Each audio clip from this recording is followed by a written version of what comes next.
Yeah. I had to take one last sip of that Jamaican Blue. What is up, everybody? Fade to Black. Bespoke radio for the masses. Today's Thursday, September 3rd, 245 days into the new year. 120 days left. Wow. We are live from the City of Angel Studios right here in Burbank, California. COA Vapor, makers of the Fade to Black e-juice. It's called Fade or Loose. Just go to the COA banner, jimmychurchradio.com. You can use the promo code Jimmy for that Fade or Not special. I'd like to welcome everybody listening all around the world, all across the United States, hither and thither, to and fro, back and forth, up and down, east and west, north and south, far and near. This is Fade to Black for KJCR and the Game Changer Network and KGRA The Planet. I am your oh so humble host, Jimmy Church. What is cracking tonight, everybody? Been waiting for this show for a while. Tonight we have very special guest David Hatcher Childress is with us. We'll see if we have time for phone calls later on. If we do, you know the number, 323-825-5045. You can also Skype in Fade to Black and the number 14. Let's go. Wow, we got a lot to do tonight. I am so excited to finally have David Childress on the show with us. And just talking to David before the show, he is just as fired up as I am. I am pretty excited. So let's get all the stuff out of the way that we need to. I wanted to also say, okay, number one, tonight, if you're clicking for video and you do, and you're looking at old video, we're not running live video tonight. I didn't shave today. It was one of those things. It was right before showtime. I was like, oh, man, I'm here at the studio. I don't have a razor. So that's it. I'm not going to. I am scruffy, man. I am scruffy. You're probably going to hear my 5-day growth scrape against the microphone once or twice tonight. That's what that will be. Also, tonight, Fader Night, Thursday, for me to bump Fader Night for something, it's because of somebody like David Hatcher Childress. Okay, so I promise I'll make it up to you. We'll do what? What do you want to do? Like a 10-hour Fader Night one of these days? Will that make it up? Will you feel better? Will you know how much you mean to me if we just 8 pots of coffee and just go for it? Well, I promise I will make it up to you. Okay? All right. Let's go. Let's get all the stuff out of the way that we need to get out of the way. Skyfire Summit, Travis Walton, don't forget, November 5 through the 8th is coming up. David Hatcher Childress will be there. So will Travis. Dr. Leo Sprinkle.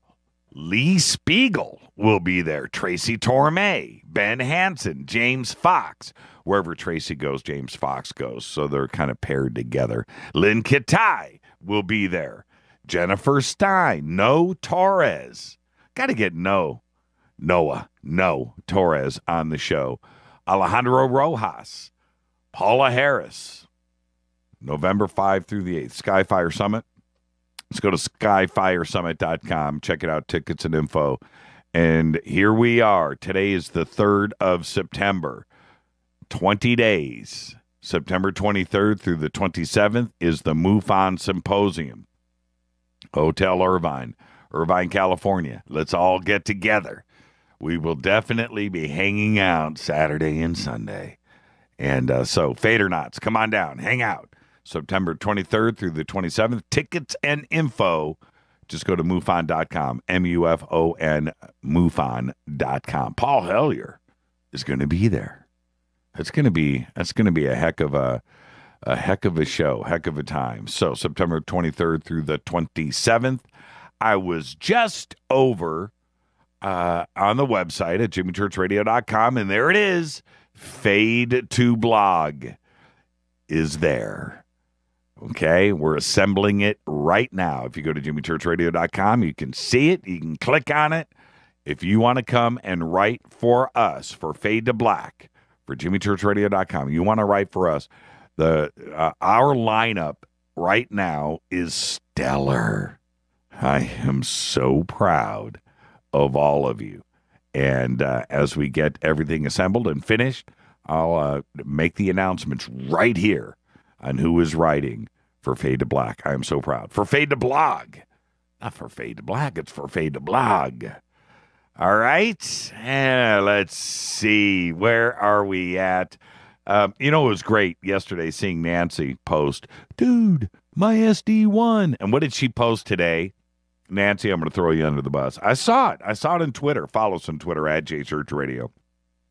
Nancy's like, Race, you sound so hot on my SD1. I was like, man, Nancy, wow.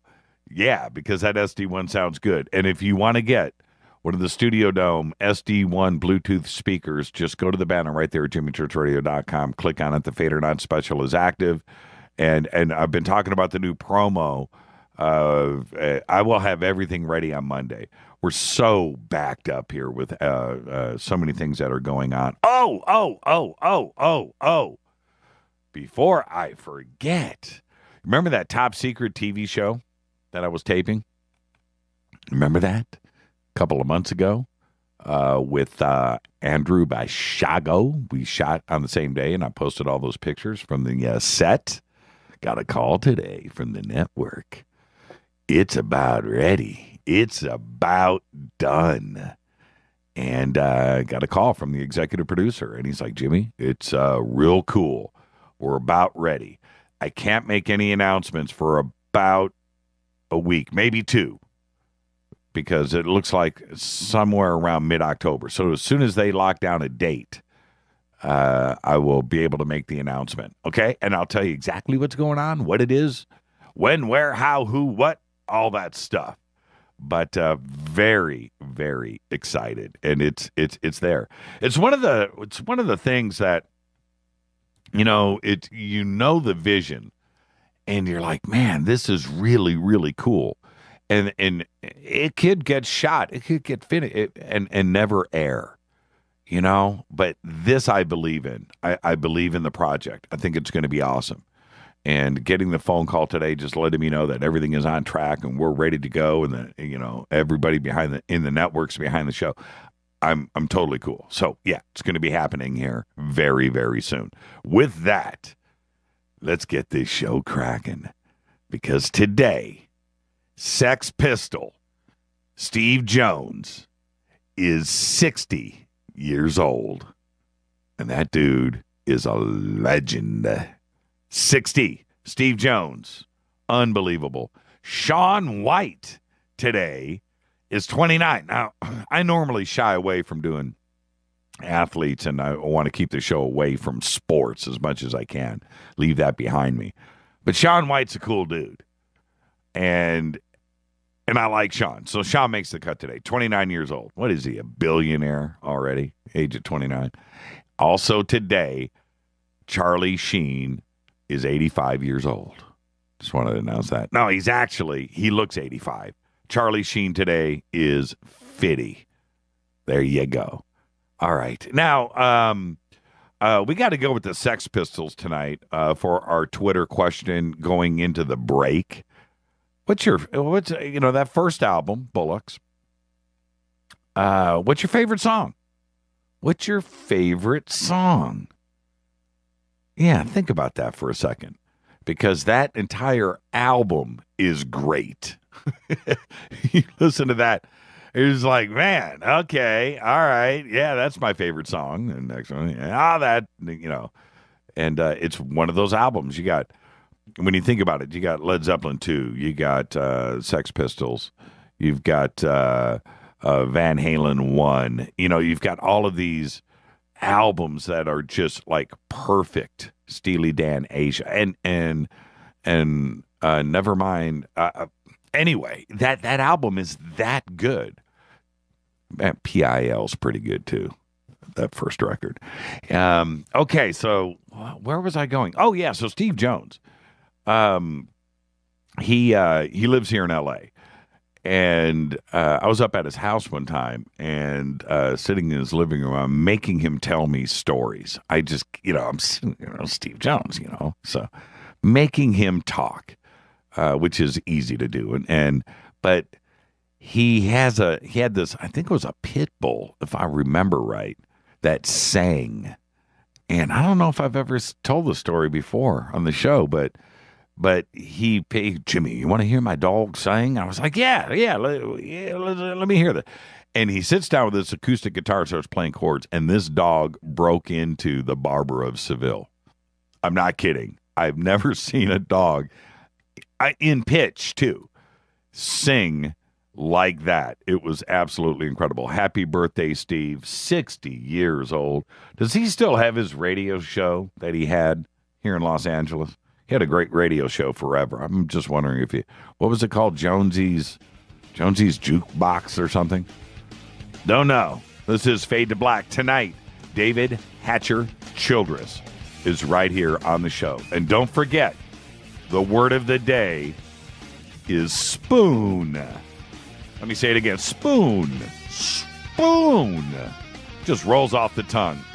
It's Fade to Black, bespoke radio for the masses on the Game Changer Network and KGRA, The Planet. Tonight, David Hatcher Childress. I'll be back in just a minute with all the news that you know nothing about. Back right after this.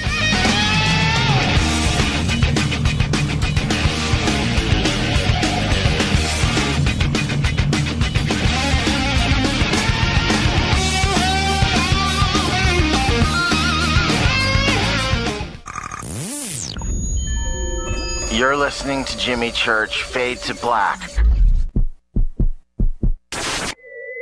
Fade to Black will now pause for alien identification. The station that talks the net. KGRA Radio. What's up, revolutionaries? It's me, Jimmy Church. Do you have an IRS or state tax issue? Well, I did, and I called national tax experts. My problems were fixed, done, fini, and man, I gotta tell you, it was a relief. National Tax Experts are a recognized tax office that services clients in all 50 states. It doesn't matter where you live. Give them a call. I'm telling you, they take the time to understand each and every client's individual financial status as well as their financial goals. And that's exactly what you need, my brother, when you're taking on the evil 3-letter. So, seriously, give them a call today at 1-877-909-5444. Again, 1-877-909-5444. Or go check out their website, www.nattaxexperts.com. That's NATTAXEXPERTS.com. Tell them Jimmy sent you. 9 out of 10 geneticists agree. Fade to Black is not your father's radio show on the Game Changer Radio Network and KGRA, The Planet. Hi, this is Chase Klutsky with Fate Magazine Radio, and you're listening to Jimmy Church and Fade to Black on the Game Changer Network and the KGRA digital broadcast station, where the Fade or Nots rock. Hi, this is Rob Reiner from Anvil, and you're listening to JimmyChurchRadio.com. What's up? I'm Chris. What up? This is Kyle Massey, and you're listening to Jimmy Church Radio.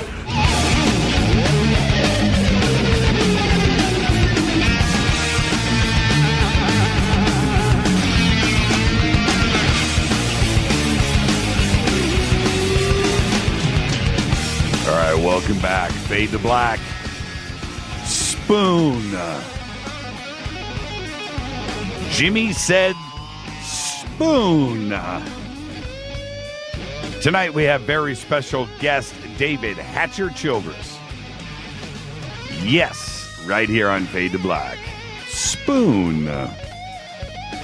On this day in history, 1982, the world tipped on its axis because 1982, Apple co-founder Steve Wozniak's US Festival opens out in San Bernardino County, California. And if you remember back in the day, all of you old timers back in 1982, that was a big friggin' deal. That was broadcast live all day long on MTV, repeating 24 hours a day for 3-4 days in a row. They even had the pre-show. They had the backstage. They had everything live. It was a big deal. 1982, the Yes Festival. If you ever get a chance, just go. It's all on YouTube. Go and pick your band.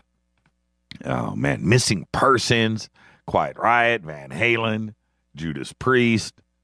Man. What? Yeah, it's pretty amazing. Fader Facts. You ready? Bacon can help a hangover. It's full of fat and protein, which break down into amino acids and speed up metabolism, thus ridding your body of alcohol more quickly. And now, if that's the case and it speeds up your metabolism, can you lose weight too as well with bacon? All right. Our new word is spoon, but bacon still makes me laugh. Okay, let's go. All of the news that you know nothing about, because since we've been talking about spoons, our so-called floating spoon on Mars, spotted by NASA's Curiosity rover that I mentioned on the show last night, it's taken over the internet, and all the pictures are published and out and all of that. But NASA says today that it's actually a rock formation sculpted over time by the Martian winds. That's right. Officials from the space agency came out and announced today. They said, and I'm quoting, "There is no spoon. This Weir's Mars feature is likely a ventifact, a rock shaped by the wind." End quote. Nah. Ain't buying it. And you know what? I'm just not. But if you look, I have the high-res image. I have the big one. And if you go over to the far right, you can say what you want about the spoon that we popped out there yesterday, because you can see it's stuck in the sand or the rock or whatever the end of it. It's not actually floating, but it's floating, whatever. But off to the right, there is a levitating spoon. It ain't connected to any rocks. And that baby is sitting up and out and it's just sitting there. So I'm going to do some high-res stuff. I'm going to mess around with that tonight and tomorrow. I'm going to publish those. I'm going to send them to NASA. Explain that. Bob just said in Twitter, no, it's a trick of light. Come on. The more you look at that picture, there is all kinds of crazy stuff going on. But that one spoon off on the right edge, it's pointing in the opposite direction. Now, if we give in, we relent, and we say, okay, yeah, the wind formed this one spoon off to the left, the one that is, and that, then how did the wind form a spoon in the opposite direction? It's pointing the other way. Just somebody help me out here. Explain to me. All right. Israeli authorities have recovered an impressive Roman-era sarcophagus that construction workers tried to steal. They tried to conceal it. They tried to steal it after they stumbled upon it at a building site. And this is according to Israel's Antiquities Authority, the IAA. They announced this morning. The 1,800-year-old coffin, which is one of the most important and beautiful ever discovered in the country. It is gorgeous, sculpted on all sides. It weighs 2 tons. It's 8 feet long. And the lid, you have a life-sized figure of a person carved into a 3D relief. Gorgeous. But these guys tried to pull it out of the ground with a truck, wrapped a chain around it, pulled it out, broke it. And then they tried to sneak it out of the country. Yeah, they got as far as Ashkelon. And then during an overnight operation, probably the Mossad, and the IAA, they kind of knew what was going on, busted them yesterday. And they broke it. And where were they trying to go? But they knew that they had something valuable. Check out the pictures. They're over on our Facebook page. Absolutely gorgeous. Absolutely. 1,800 years old. The company that made Marty McFly's hoverboard a reality, they're called ArxPax. They've entered into a Space Act agreement with NASA. The company announced this yesterday. The partnership involves ArxPax's magnetic field architecture technology. You've seen the videos. Went all over the web. We announced it last month of this maglev hoverboard, and it's pretty cool. Well, now they're going to use that technology to build microsatellite capture devices that can manipulate and couple satellites from a distance. Pretty cool. Design a hoverboard, deal with NASA. That's called the Silicon Valley. The stethoscope, which was invented 200 years ago, is finally getting a digital upgrade. A device called the EcoCore attaches to a regular stethoscope. I don't think you're going to have anything in your ears anymore, but the part that sticks to your chest has just been approved by the FDA. And now this guy amplifies and records the sounds coming out of your chest wirelessly back to an iPhone app. Yeah, check that out. You knew it was coming, right? Pretty cool. A grilled cheese sandwich, which purportedly bore the portrait of the Virgin Mary, sold for $28,000 back in 2004. You remember that? Remember when the Florida woman said that she had this thing for 10 years and it never went moldy? You remember that? Well, I've got another 19 crazy things that sold on eBay right here. That's one. How about clippings of Justin Bieber's hair? That fetched $40,668 back in 2011. There was a latex Casey Anthony, remember her? Acquitted. Casey Anthony mask, originally made for a parody video. It sold for $999,900 in 2011. Justin Timberlake's half-eaten French toast, left behind after an interview at a New York radio station, it sold for $1,025 back in 2000. You remember the guy, the ad space, he said, I'll rent out my forehead? Remember that? The temporary tattoo, $37,375 back in 2005. A suit of armor for a guinea pig fetched $1,150 on eBay in 2013. Remember former Toronto Mayor Rob Ford? Remember the crack guy, the crackhead?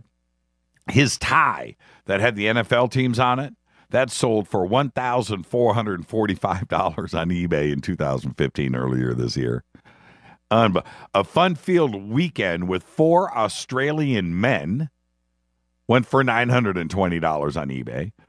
Princess Beatrice's royal wedding hat, the one that looked like a toilet seat, sold for $131,000 back in 2011. William Shatner's kidney stone fetched $25,000 back in 2006. A lunch with Warren Buffett, $2.3 million. They do that every year. This year, 2015, $2.3 million. A cornflake shaped like Illinois went for $1,350. A Dorito shaped like the Pope's hat sold for $1,209 back in 2005. A barbecue pit the size of a bus that was 75 feet long, 7 smokestacks, $350,000 on eBay. A box of 10 Twinkies sold for $59.99. You remember that? How about the original Hollywood sign just sold for $450,000 because it got replaced. He got the sign to $450,000. The Meaning of Life sold for $3.26 on eBay. The seller wrote, "I've discovered the reason for our existence and will be happy to share this information to the highest bidder." Well, he did for $3.26. A single cornflake sold for $1.63 back in 2004. And last but not least, Britney Spears' pregnancy test acquired by an Ottawa radio station went for $5,001 back in 2005.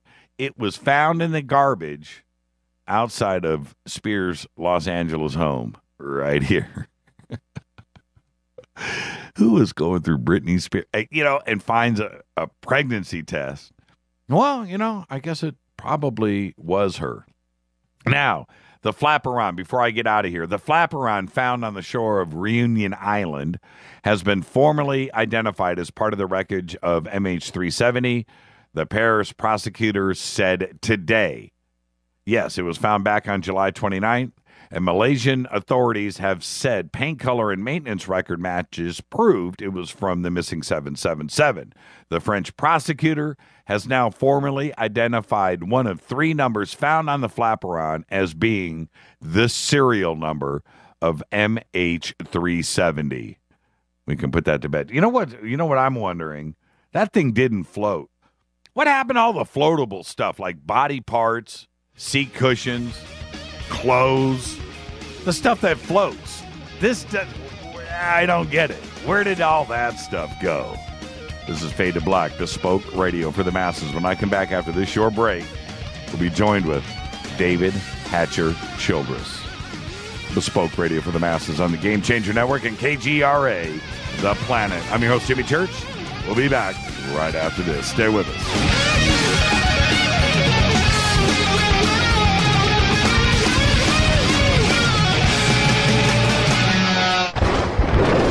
This is Fade to Black with Jimmy Church on the Game Changer Radio Network and KGRA, the Global Radio Alliance. The station that talks the net. KGRA Radio. Hello, I'm Katie, and you're listening to my main man, Jimmy Church, on JimmyChurchRadio.com. Hi, this is Jimmy Church of Fade to Black. Today, everybody, the Fadernauts and planet Earth is vaping, and I'm very proud to announce our very own e-juice. When we were approached by City of Angels Vapor about Fade to Black e-juice, I wanted to make sure that it was the very best and that the flavors were something that I could create myself, and we did just that. Introducing Fade to Black Fader Loops. This will take you right back to Saturday morning cartoons and your favorite bowl of Fruity Loopy cereal. Just click on the banner or go to www.coavapor.com. Enter the promo code Jimmy for the Fader Not special. That's www.coavapor.com. Go back, Lee Tappy. Hi, this is Ray Hobbs here, repping the planet, and you're listening to my good friend, Jimmy Church, Fade to Black, on the Game Changer Network and the KGRA digital broadcast station. Imagine no longer being tied down to your computer, but having the freedom to take live talk radio with you anywhere you go. TalkStream Live introduces our first ever iPhone application. The talk shows you follow now follow you. And your iPhone is now the fastest and easiest way to stay connected to the best talk radio on the internet. Let TalkStream Live transform the way you listen to radio. Listen to live talk shows 24 hours a day, 7 days a week. Mobile talk radio from TalkStream Live. Now available in the iTunes App Store. This is Toby Kebbell. You're listening to JimmyChurchRadio.com. Don't hurt me, Jimmy. I'm only little. Hey, I'm Adrian Grenier. And this is Ari Gold. We're the Honey Brothers. We are of the Honey Brothers. Hey, I'm Adrian Grenier. And I'm Ari Gold. We're the Honey Brothers. And you're listening to Jimmy Church. The Revolution. Attention, all Fadernauts. Studio Dome has a special deal on their SD1 Bluetooth speaker. Just go to jimmychurchradio.com, click on their banner, enter the promo code Jimmy, and you get $40 off and free shipping on the SD1. It's voice activated, comes with a USB antenna, cables, and a carry bag. Never listen to your phone, tablet, or laptop speakers ever again. It's the only way to listen to Fade to Black. That's jimmychurchradio.com, Studio Dome banner, promo code Jimmy. Go Beckley Teppy. This is Micah Hanks of the Gralien Report, and you're listening to Jimmy Church on Fade to Black. Across the globe on the Game Changer Radio Network and the one and only KGRA Radio, The Planet.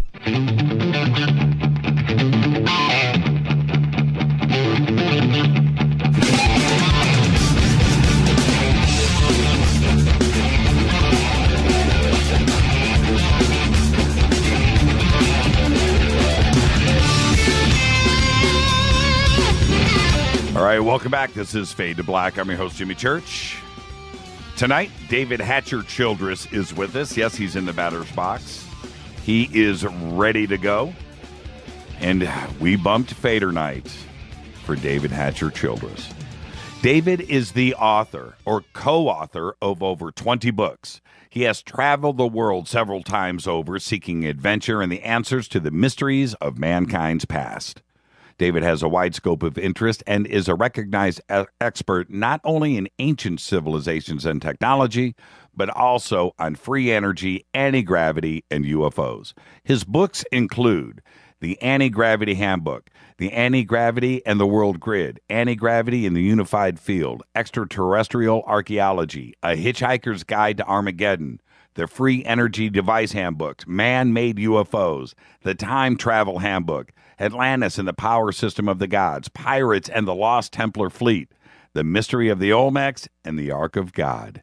He has appeared in Ancient Aliens, In Search of Aliens, America's Book of Secrets, The Search for the Crystal Skulls, Mystery of the Crystal Skulls, Atlantis, The Secret Star Mappers of the Lost World, The Bermuda Triangle, Startling New Secrets, The Conspiracy Zone, Atlantis, In Search of a Lost Continent, and The Mysterious Origins of Man. His websites are thewexclub.com. He publishes the World Explorer magazine and adventuresunlimitedpress.com. All the links are over at jimmychurchradio.com. You can go and click on David's name and get right there. I would like to welcome to Fade to Black for the first time, David Hatcher Childress. Hi, David. How are you tonight? Hey, Jimmy. Good to be on your show. Fantastic. You know, it's 2 years in the making, but we finally got you. We got everybody else that you've ever worked with, but we saved the best for last, David, and that's the point, right? Yeah, right, baby. You know, I've been spending time on that prison colony in Mars, and so I haven't been around. Yeah, right. Well, you know, David, I start off with every new guest, and I can't wait to get you back on the show. But every time, we have a first guest here, I do this little disclaimer, and the disclaimer is, it's just you and I sitting on my couch having a conversation. We're going to start as friends, and wherever the conversation goes, we're going to end as friends. And I'm ready. Are you ready? Yeah, let's go. Let's do this. Okay, first, and congratulations on the success of Ancient Aliens. I mean, that's tremendous to just get to a season 2 for anybody in Hollywood or that does this kind of thing. But to go now into season 8, congratulations on its success. It's tremendous. But you were doing this. I remember. When Ancient Aliens first started, and I was, checking into everybody, and I went and looked into your background, and you have been doing this kind of traveling around the world and investigations and videos and your own stuff 10, 12 years or more before Ancient Aliens. How did you get that start going? Yeah, well, I wrote my first book really in 1984, and that was a book called A Hitchhiker's Guide to Africa and Arabia, and that was published by Chicago Review Press. I started out, I was actually born in Europe. I was born in France, but my parents are Americans. And I grew up in Colorado and Montana. My parents liked to travel and hike and stuff. I was a technical climber and a skier. I always wanted to go to Mount Everest, and go to Tibet. I would watch my share of Johnny Quest cartoons and Man from U.N.C.L.E. and Time Tunnel and all that kind of stuff. So, I was fortunate as a young kid too to go to Stonehenge and the pyramids in Mexico, go to some Pacific Islands with my parents and stuff. So I took off in the mid-'70s after going to the University of Montana, studying archaeology and comparative religion and philosophy. And I went to the Far East as an English teacher. And I was teaching English there in Taiwan, actually. And there I met a guy from Michigan who was the nephew of the American ambassador at the time. And he also wanted to go to Kathmandu like I did and go climbing in the Himalayas and, actually stuff with ropes and ice axes and stuff like that. And we did that. We flew to Bangkok, and then we went actually to Burma, Myanmar, and then to Calcutta, and by train up to Nepal and to Kathmandu, and then into the mountains in the Himalayas. So I did that for a while, some actual technical climbing. And I've always been interested in ESP and UFOs, Yetis, Atlantis, ancient civilizations, the third eye, psychic phenomenon, reincarnation, all those kind of things. And so at this point I was traveling through India and across Asia. I went through Afghanistan and Iran even, and this is in the 70s when you could still do that. And into Turkey and into Syria and Jordan. I went to Israel and I lived there for a while. Eventually, I'd always wanted to go to Egypt and see the Great Pyramid. And I love megalithic building, and I became fascinated by the Great Pyramid. And so finally I was able to do that. Eventually, I then traveled from Egypt after being there for some months. This is now like 1978. And I went to Sudan, and I traveled in Sudan for a while, and they were having a war at the time, but they were also doing oil exploration, and I got a job there. And I got a job with a catering company that was catering to Chevron Oil, and that became, and I suddenly had a good job. And I was flying around on oil company planes, and I did that for over a year or so, and I actually suddenly went from being just a $3 a day backpacker to having some money in the bank. And at that point I kept traveling. I traveled all through Africa for 2.5 years, and lived in Cape Town for a while in South Africa, and I worked in a sporting goods store, and I ran their camping department. And at that point then I actually returned to India and went back to Nepal and Pakistan, climbed more in the Himalayas, went to China finally, and met an old friend of mine from Ohio, went through Southeast Asia again, and I became, in the early 80s at this point, one of the first single travelers to be able to go to China and just bum around China. And I did that with my good buddy from Ohio. His name was Bill Barrett, and we would just literally hopped on trains and stuff in China and went way out to western China and across the Gobi Desert. That was great. And I finally returned back to the United States after all that, over 5.5 years, traveling around the world and backpacking and working my way, saving money. And then I began, I moved to Illinois from Montana, and I still have a house in Illinois, but right now I also live in Arizona as well. But at that point I began going to South America and going to Peru and Bolivia, Chile and Brazil, Argentina, Easter Island. I started going to Pacific Islands quite a bit, and New Zealand and Australia. And it was around that time, too, that I began writing my first books. My first book was a book called A Hitchhiker's Guide to Africa and Arabia. And that was later actually republished and rewritten as one of my Lost Cities books, Lost Cities and Ancient Mysteries of Africa and Arabia. My first Lost Cities book that I did was a book called Lost Cities of China, Central Asia, and India. And it was really then in the mid-'80s. Once I did my first book, The Hitchhiker's Guide to Africa and Arabia, I was working as a carpenter, and I had gone through all my money, and I was pretty broke. And I was hoping I would somehow make money off this book, and I got a pretty good advance from the Chicago Review Press, this major Chicago publisher at the time. Right. But I thought, I would somehow live off that, and the New York Times would review the book and all that, things that never happened. And he kind of told me, he said, look, it's not really authors that make the money, it's publishers. Right. And that was right when the first Apple computers and stuff like that were coming out, and laser printers and things. And what I did was I got a small inheritance of some land in Colorado that was sold, and I thought, well, I'll start my own publishing company. And I did that in the mid-'80s, around 1985. I started Adventures Unlimited Press, and we published Lost Cities of China, Central Asia, and India was our first book. And our second book was the Anti-Gravity Handbook. And both those books are still in print today.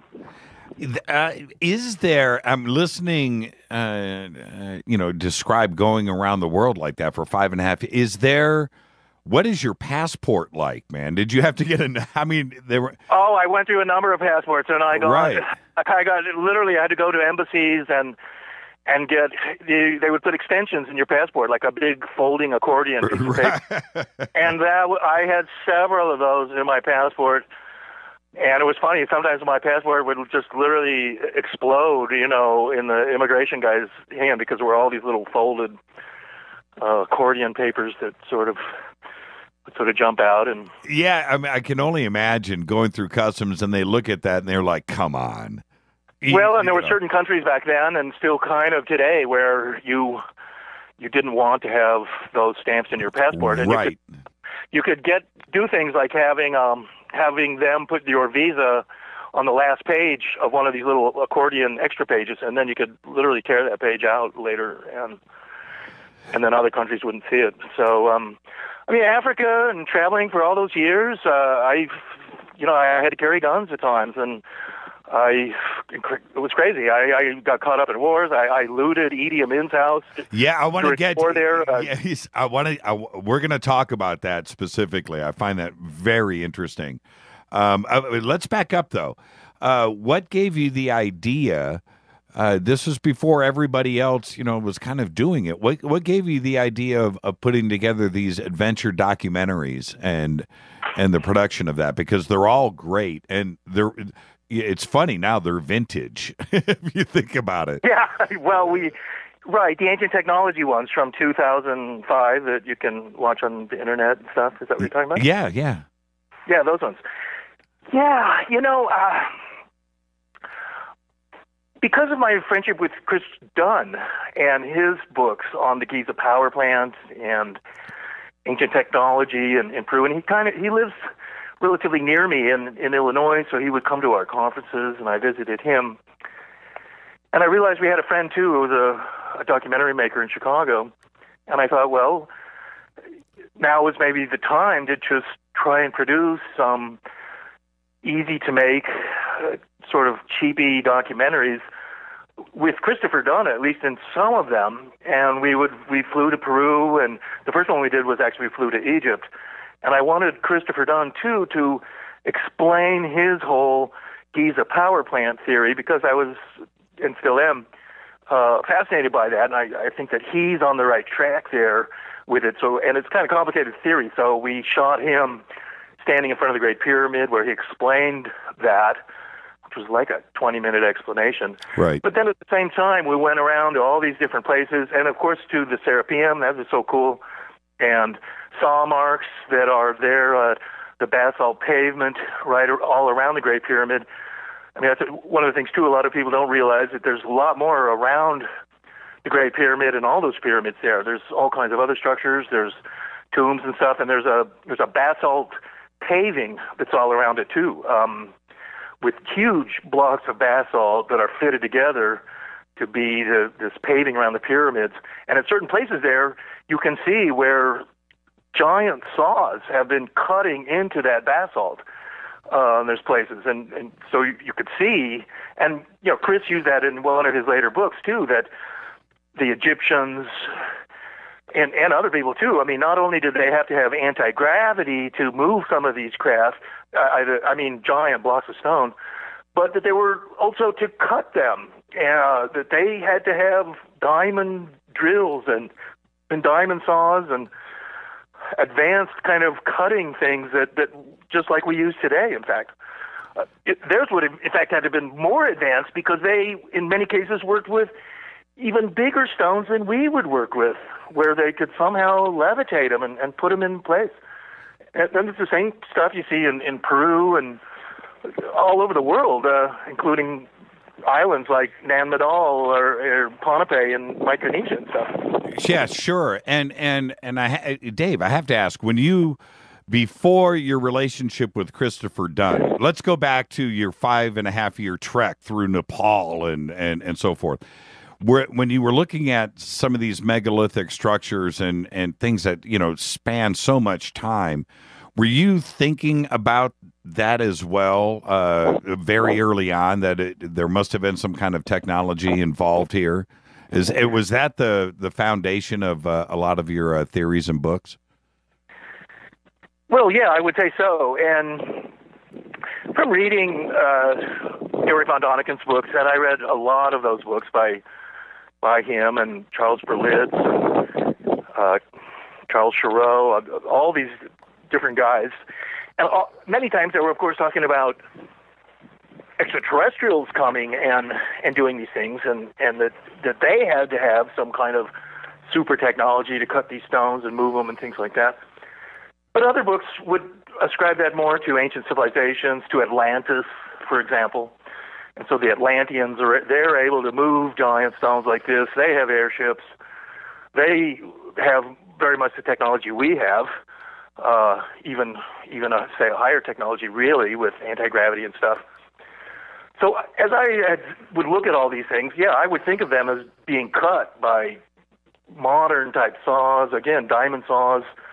Even there's a kind of a water pressure jet that can cut stone, but it has to have a diamond nozzle on it because it's ejecting this like sandy diamond slurry that's just cutting granite like butter and stuff. When you see so many of the wonderful buildings in Egypt, in Egypt it's a little bit tough because there's just so much. You're overwhelmed by all the fantastic megaliths and giant buildings, and it almost becomes passé after a while, just day after day of seeing these things. When you see them in other places, like in Peru or Bolivia, they're a little bit more shocking and unique. And you see a lot of the articulation, even like the Sun Gate at Tiwanaku, that's intricately carved red granite, with Viracocha, the sun god, there in the center, and he's holding these two staffs, and tears are coming down his eyes. For them to really cut that finely in the granite, and it's highly polished too. Just has to be pretty high tech, and at least to the point of what we have, and that really means having electricity too. Yeah, I agree. I'll tell you something. I had to, in my backyard, custom cut a couple of bricks and a couple of rocks for my landscaping, right, in my backyard. Stupid little things. But I had to go and get the brick cutter and these chisels and my hammer. And my end result, David, was embarrassing. But what it does give you an appreciation for when you go and you look at these structures is how magnificent they are, because even with myself and my back, you can't cut that stuff. You can't do it. It's impossible. And to get a clean cut and then to go back and polish a mistake, these guys are doing it first pass through. You know what I mean? And they're perfect the first time out. When you're cutting those walls in Bolivia, or however they pull that off in Peru, I have no idea, but it looks very deliberate without mistakes. Well, in some of those places, like those H blocks at Pumapunku, yes, there are places at Tiwanaku where those are too. They're more or less the same size in my mind, but yeah, they are like some kind of manufactured blocks, like a Lego block or cinder block type thing that's being spewed out, and it's very finely and articulately cut, and there's just way more cuts and articulations in this very hard stone too, and these cuts are totally smooth. It's like really some CAD program.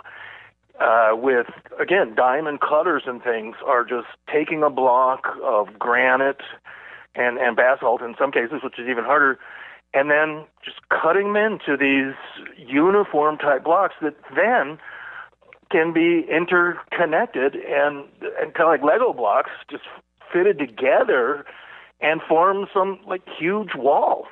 It's pretty fantastic. It is fantastic, and for me, the one issue that I have with any of the skeptics out there, or anybody that wants to argue these points, is these were done with a culture that didn't have paper, pens, computers to design and to plan and to replicate these things, because they were obviously done one after another. And I just don't know how you can do that without drawing it, without having instructions, without writing it down, without advanced mathematics. And as far as I know, nothing like that ever existed around Tiwanaku or Pumapunku. Well, of course, that's what they say, that they didn't have writing, and it didn't even know the wheel, and it didn't have iron tools either, by the way. Yeah, and at the same time that they're doing that, they're repeating this. They're making these complicated H blocks over and over again, and there's different designs too, and it's done on very hard stone. I saw on one skeptical site about ancient aliens that was talking about Pumapunku, and they were saying that, well, the stones aren't granite, and there's sandstone there. And in actuality, some of the stones, some of the actual bigger slabs, which are base slabs, are sandstone. But those H blocks and most of the blocks there, they're not sandstone. They're granite, and different types of granite too, and the H blocks especially. So yeah, I mean, particularly when people are working with such hard stones, and then what happens then with places like at Ollantaytambo, and you see this at Tiwanaku. Ollantaytambo is a site that's near to Machu Picchu, and Machu Picchu is a megalithic city too. Ollantaytambo has some especially impressive megaliths, but when you see that those blocks there, they're 100-ton, 200-ton stones, and you have ones at Baalbek that are over 1,000 tons. The big obelisk at Aksum in Ethiopia, which has actually fallen over and broken, that was 520 tons. Those things are just so gigantically huge that you have to wonder why anybody would even want to try to quarry something like this and lift it and move it around. And just standing an obelisk up is very difficult, and making it stand up. Egyptologists can't really explain it. And as part of what you were saying earlier, too, is that we're so amazed by these things, but Egyptologists, as an example in archaeology, I think they're a very good example, they're not experts in engineering. They're not experts in architecture. They don't know about moving some giant megalithic block and putting it in place like some engineer who has to run some crane in a huge port city would know about. These guys, they're getting the wrong experts to look at these things. An Egyptologist may be an expert in reading hieroglyphs and knowing who all the pharaohs and queens of Egypt were and the gods and, how they were worshipped or something, but he doesn't know about constructing some giant building out of 200-ton stone blocks and cutting them and moving them. And that's what you have, too, at the Serapeum in Egypt, which is underground. And the Egyptian government kept people from going there for over a decade. They've only just reopened that for people. When Christopher Dunn and I went in there in 2005, it was not open to the public. We had to get special permission from Zahi Hawass to go in there. And what you have in there are these 200-ton stone basalt, what they call them sarcophagi. They're these huge boxes, and they're placed into these small little cubicles in these underground, kind of like a parking garage. But it's only for these giant basalt boxes. But how they could have possibly have moved these things and put them inside these underground cubicles, it boggles your mind. And Egyptologists cannot explain it, because their theory is having hundreds of people hauling ropes and with, rollers and things to move blocks like this. And this is what they say they had to do in Peru and Bolivia as well, and many other places for that matter.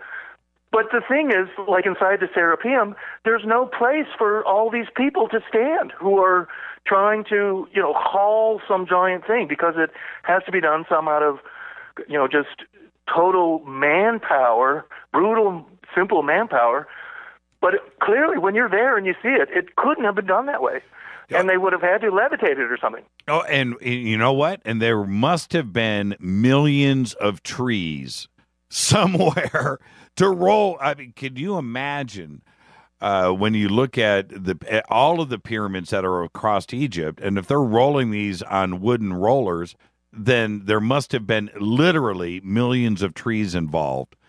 Where were they? It's a very simple question. If you're going to give me that and you're going to say all of these well, there's 2.5 million blocks in the Great Pyramid. That's just one pyramid. Where are all the trees? Where did those come from? And so you can't have one without the other, can you?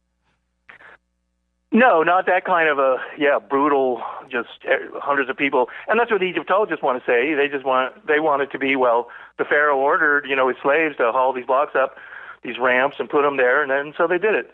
And that's enough explanation that they need. But when an engineer looks at it, an architect, I mean, when they go and look at the Great Pyramid or some of these things, they're utterly baffled. They don't know how it was done. But the Egyptologist, he's like, oh no, there's a bunch of slaves just haul these things up on ramps. But the real experts can't explain it. You have to ask yourself, too, why are people trying to do what would seem to be so incredibly difficult? It's not how we would build today. We have all kinds of heavy machinery and big cranes and bulldozers and huge trucks. But we're not trying to build buildings out of 200-ton stone blocks of granite or anything like that. We use much smaller blocks than that. So it seems like they're doing something that's so incredibly difficult to us, but it had to be easy for them to do it. And that's one of the points I try to make, is that to whatever they're doing, and if it's moving giant blocks, it had to be easy for them, not so incredibly difficult.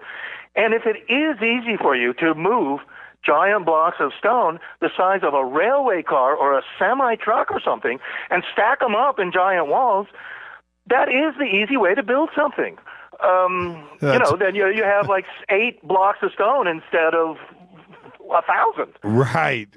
What a visual. Semi-trucks. Yeah, train car size blocks. This is Fade to Black tonight. David Hatcher Childress is with us. I'm your host, Jimmy Church. We'll be back more with David right after this. Stay with us.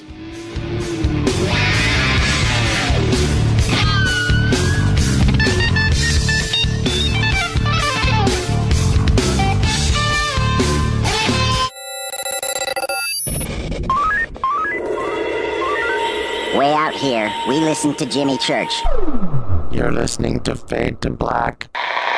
Always on the edge of the hottest alternative talk. Jimmy Church with Fade to Black. KGRARadio.com. Hey everybody, what's up? Jimmy Church of Fade to Black, and check this out. The 2015 MUFON Symposium will be held this September 24th through the 27th in beautiful downtown Irvine, California. Expanding ufology, opening new doors in academia, industry, and media. Former Defense Minister of Canada Paul Hellyer will be there in person. Former CNN news anchor Cheryl Jones, TV news journalist Jaime Maussan, and MUFON's chief photo analyst Mark D'Antonio. They're just a few of the growing list of names for the 2015 event. It's September 24th through the 27th at the beautiful Hotel Irvine. Get your tickets today at MUFONSymposium.com. That's MUFONSymposium.com. Go Beckley Tepe. ¿Qué tal, mis amigos? Yo soy Mario Carson, el tiburón, y los invito para que escuchen a mi buen amigo Jimmy Church Radio. ¡Claro que sí! Did you ever turn to your radio for your favorite talk show to find that it's been preempted for this? In the air, to deep right center. Back goes Lewis to the wall, and it's out of here! Or this? And I'm ashamed of you, Hillary, for voting for it. Do you have a favorite talk radio program that's not available in your city? Just go to TalkStreamLive.com for links to the best streaming talk radio shows. At TalkStream Live, you will find live talk shows 24 hours a day, 7 days a week. All your favorites are here. With such a large selection, you will also discover some new favorites. On the go and still want to listen? With the mobile smartphone, simply type TalkStream Live on your internet browser. Now you can take internet radio with you. You will also find hundreds of music, news, and sports streams. Best of all, the TalkStream Live directory is free and there's never a login required. Remember TalkStreamLive.com, the fastest route between you and your favorite talk radio show. You are listening to Fade to Black with Jimmy Church on the Game Changer Network. Oi, oi, I'm Reese Evans. You're listening to Jimmy Church. This is Revolution. The revolution will not be televised. The revolution is on radio. Ciao.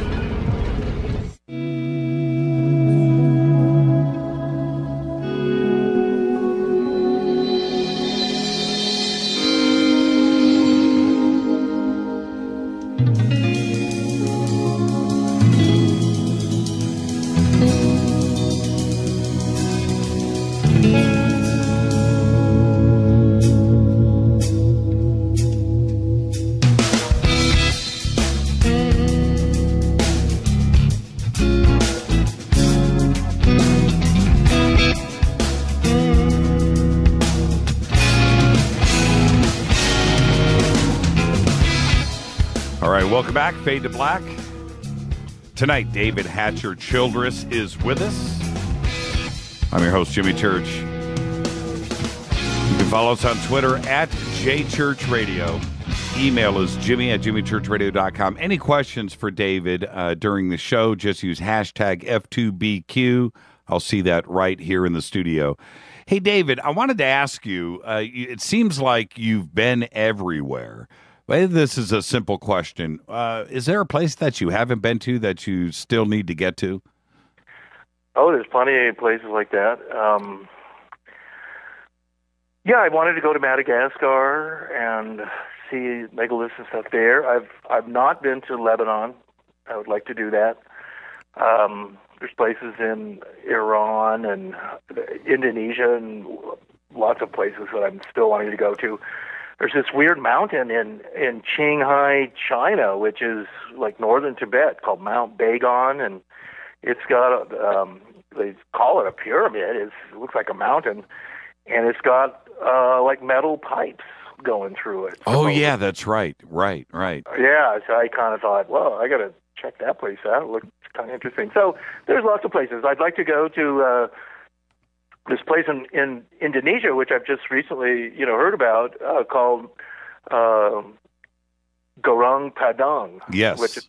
And so that's also I think Robert Schock recently been there, and Graham Hancock probably, and it's in western Java. It appears to be a giant mountain made of basalt, prismatic basalt logs, which is what Namadol in Pohnpei in Micronesia is built out of. That city, which is built out in the ocean, has over 250 million tons of basalt stacked up in these artificial islands there, and nobody knows really who built it. And again, it seems that all this basalt was levitated, and the natives on that island, that's what they say. And I think Gorong Padang seems to be a similar thing, where they've just taken all this basalt, which could even be demolishing a mountain. And this is kind of, it's like organ pipe basalt, or what looks like the Giant's Causeway in Northern Ireland or something, where basalt crystallizes and into these big prismatic six-sided logs. And then you can build like Lincoln log structures out of it. Basalt is magnetic too. Yeah, that's the way it looks. The photography is amazing, and the preliminary dating coming out of there is just when you think Göbekli Tepe was enough. Oh, by the way, on this show, one of the things that we cover so much is Göbekli Tepe.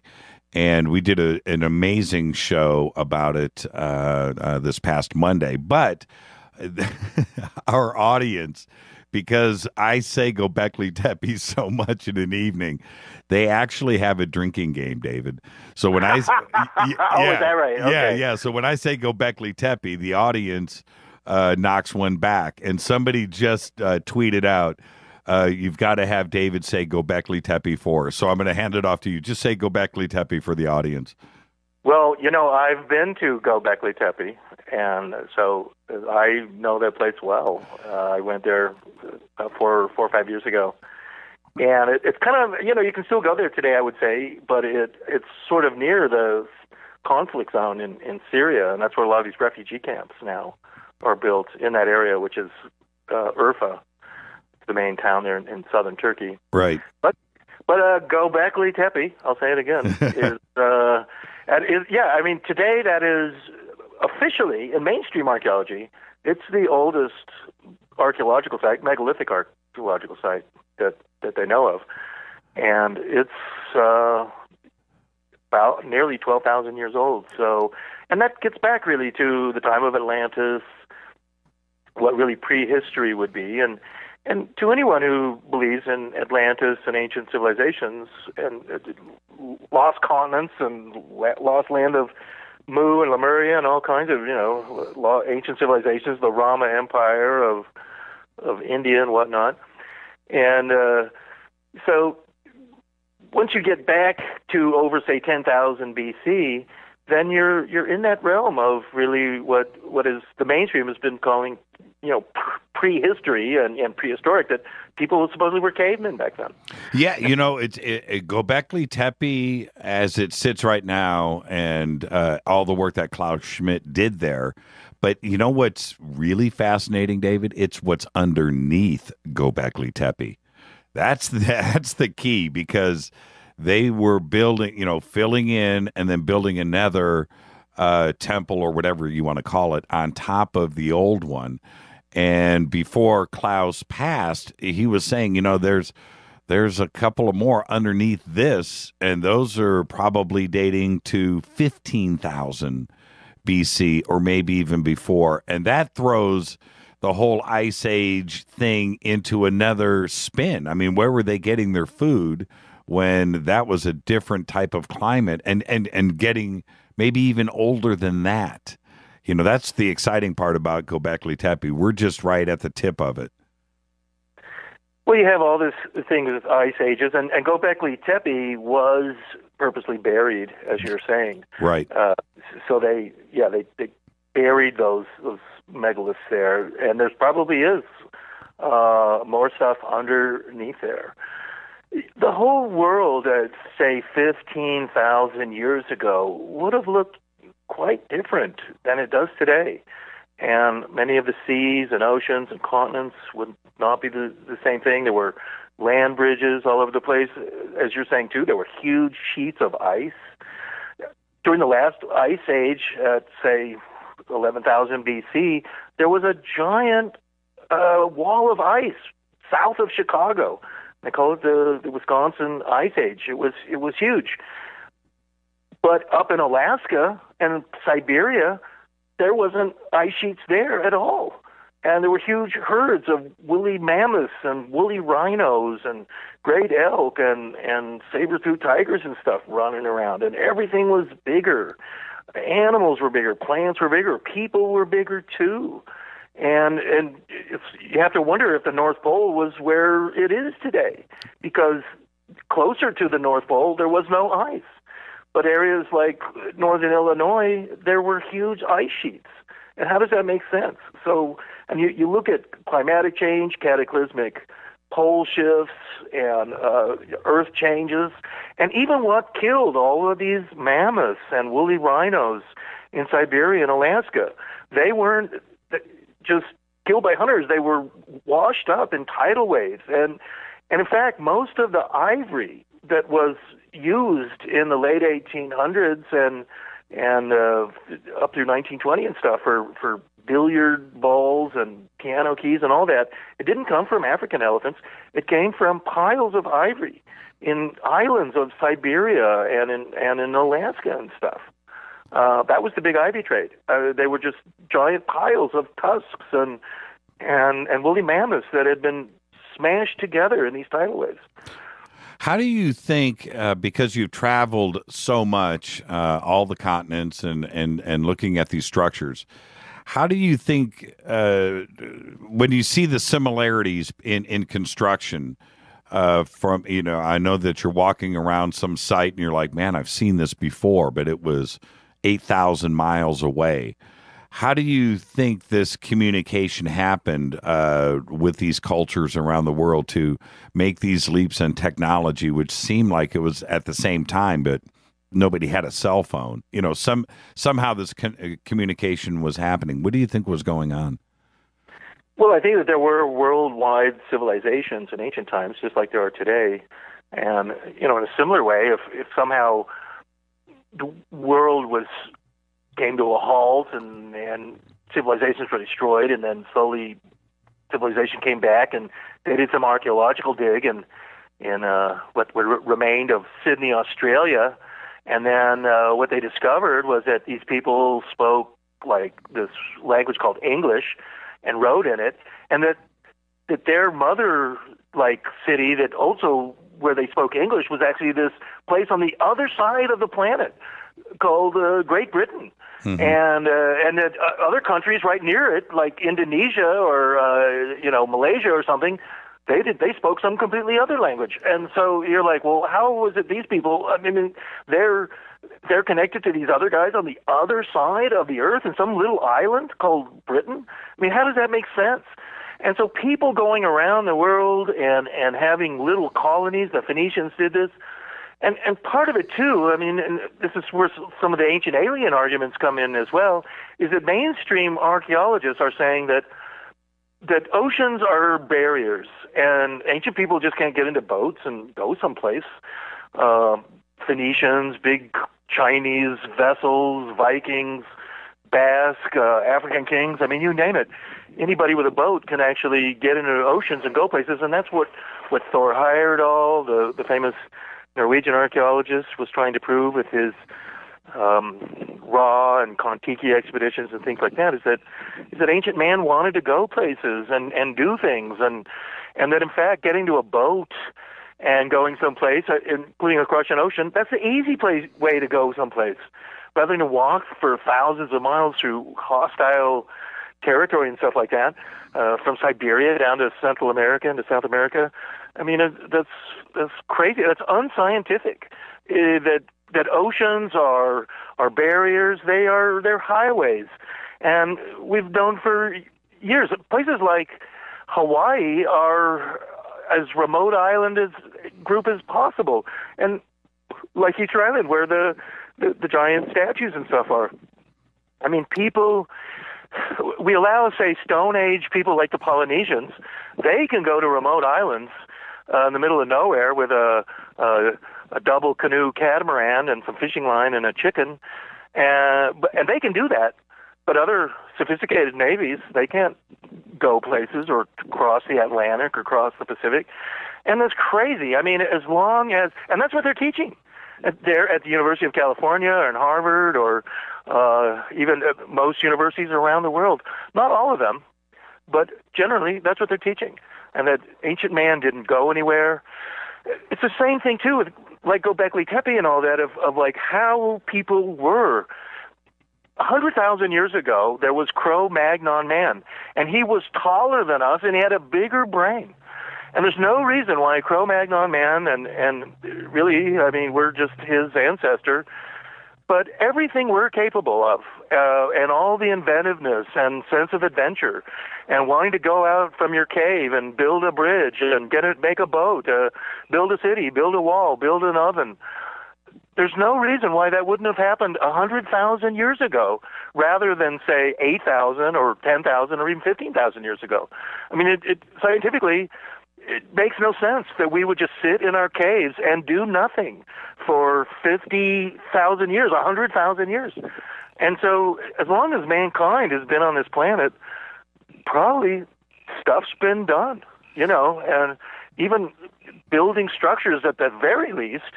And I maintain in my books that people were not just building pyramids and quarrying giant blocks and stuff. They were building airships. They had these vimanas. They had heavy equipment. They were flying around the world, and they were having devastating wars. And the ancient books in India and stuff are all about that. How did the Prometheus and the Ancient Alien crew? How did they find you? Well, Adventures Unlimited has been publishing books along these lines, and my Lost Cities series of books was really kind of a unique combo of my own interests in travel and in lost cities and Chariots of the Gods and Eric von Daniken's books and books on Atlantis and all those books of that ilk. And I'm a collector type person. I have a huge record collection. I have a huge library. I have a huge CD and movie collection too. And I collect art from all over the world. So I've read most of those books, and I like reading them. And particularly, I'm interested in places that are archaeological, that I can go and see myself. And I like going to museums. I love going to archaeological sites. And so by creating this series of books, and there's 7, 8, 9 books in that series, even more actually, of the Lost Cities books. So they're sort of regional, and they're in one way they're like a travel book and an on the road kind of book with Jack Kerouac, and there's personal adventures, and I meet people and have interesting conversations, but then there's this esoteric mysteries of the past, the unexplained, Atlantis, unusual ruins, pyramids in the jungle, lost cities, sunken ruins, and all that kind of stuff, and sometimes monsters and sea monsters or lake monsters or other things go along with it, and I'm always interested in all that. In fact, one of my books that I wrote is a book about Yetis and Bigfoot and Sasquatch and stuff. So, and so I'm actually pretty well known for this. And just like Charles Berlitz, whom I knew, and I knew Thor Heyerdahl, and of course I read Eric von Daniken's book. I didn't really know him, although about 15 years ago I met him the first time. And he's a fun guy too. I guess you've probably met him, Jimmy. Oh yeah. Yeah, he's great. Well, how do you explain the luck of putting together that core group for Ancient Aliens? Yourself and Jason Martell and then Giorgio and Jonathan Young. That core group, you guys just hit it, man. It was like lightning struck. And now you're on your 8th season. I mean, it was just like the right place at the right time. How do you explain the phenomenon of Ancient Aliens and the way that it just took off? Well, I have to give a lot of credit to all those guys, and to Giorgio especially. I've known Giorgio for a long time, from way before the show. And we would do conferences and in Illinois, and he had one in California. And I spoke at that, and Eric von Daniken was supposed to be at that. Eric von Daniken, some years ago, was having conferences in Switzerland, and I was invited to one of those. That's when I first met him. And this was all before the Ancient Alien show. And what happened then was that, Giorgio had his magazine, Legendary Times, and then we have our magazine called World Explorer. And there's not too many magazines like this out there anymore. There's one called Atlantis Rising, which is a good one, Fate magazine. But then what happened was, to all our, which is fortunate really, the Indiana Jones and the Crystal Skull movie was coming out. So that's where Prometheus, they wanted a special for that, and History Channel wanted it. So that was done as a special for History Channel, and Giorgio was in that. And I was also in a I think maybe that special or another one about crystal skulls for that NBC did.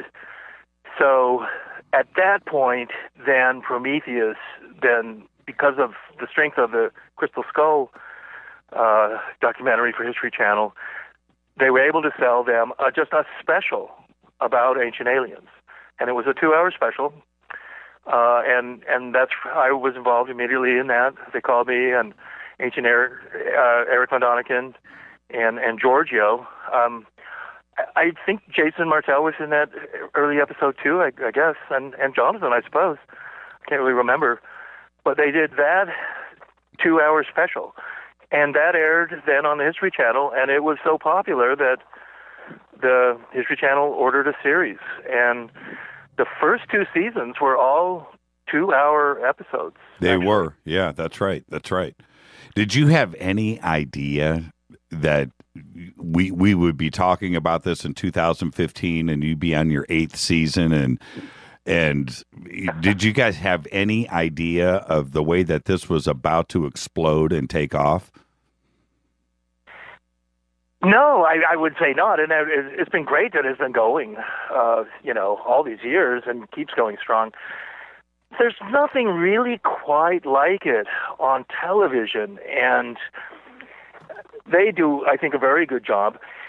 What's always exciting about an Ancient Aliens, Ancient Astronauts, and kind of a show like Atlantis or something, or the Lost Cities, there's always at least some substance, to these shows, because these archaeological sites and sometimes they're just myths and mysteries and legends or other places, they're real.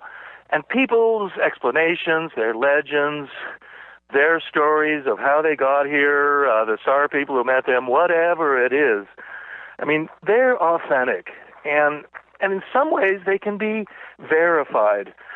And it's certainly what I do, and what I'm trying to do, is take these far-out ideas and places and go and investigate them and see what really is there and separate the fact from fiction, if I'm able to do that. And look, what I've concluded is that there are lots of strange places and enigmas and mysteries. They're all over the world. But not everything that someone says or some crazy story is really true, and some mysteries are easily solved. But others are genuinely unexplained and at least not easily explained by, say, the mainstream archaeologists.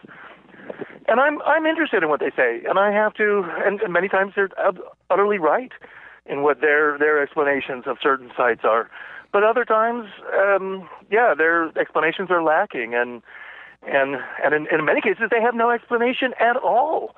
When I went to Karnak in Brittany, and they're in northwest France, to shoot an Ancient Aliens episode, that was like season 5 or 4 or something, and I'd been there before. But before we started shooting, I was talking to the French archaeologist who was in charge of the site.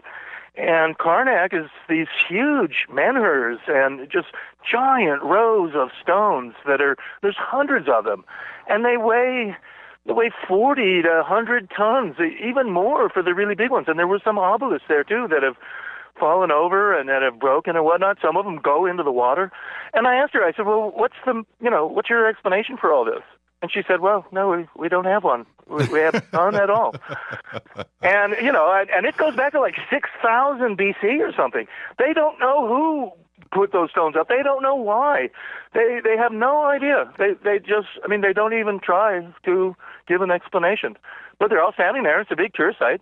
And, I hope you go there sometime. Maybe you've been there. Yeah, Karnak is incredible. And you look and there's houses right there. It's like, going through somebody's backyard. And it looks like it just goes on forever. But what you have to ask yourself is just why? I mean, what's the purpose? Yeah, it's like, and when you're there looking at that, you wonder why they would have done all this. And it's a lot of effort, or it would seem to be.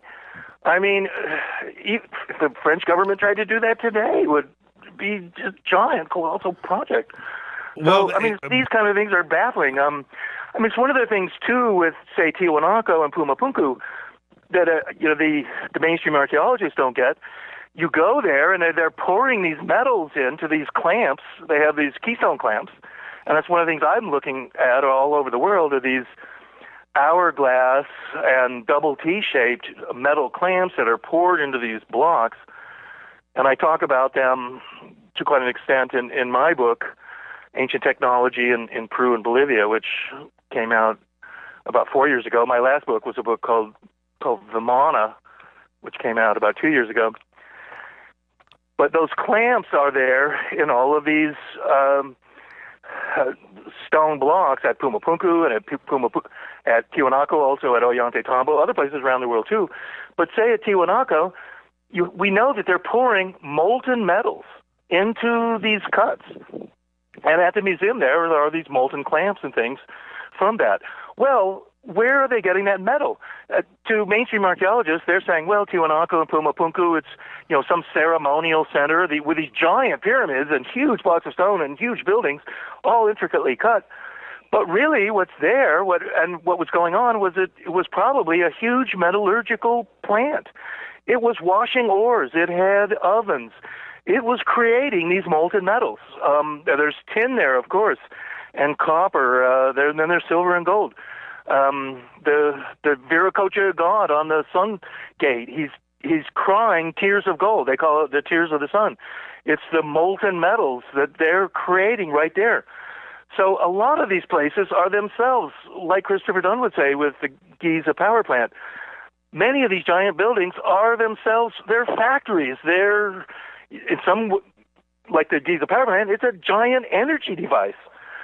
He says it's a maser, in fact, or it was at one point, pumping energy to a satellite, or could have just been providing local energy right into the Giza area. So all these places, I mean, something's going on there.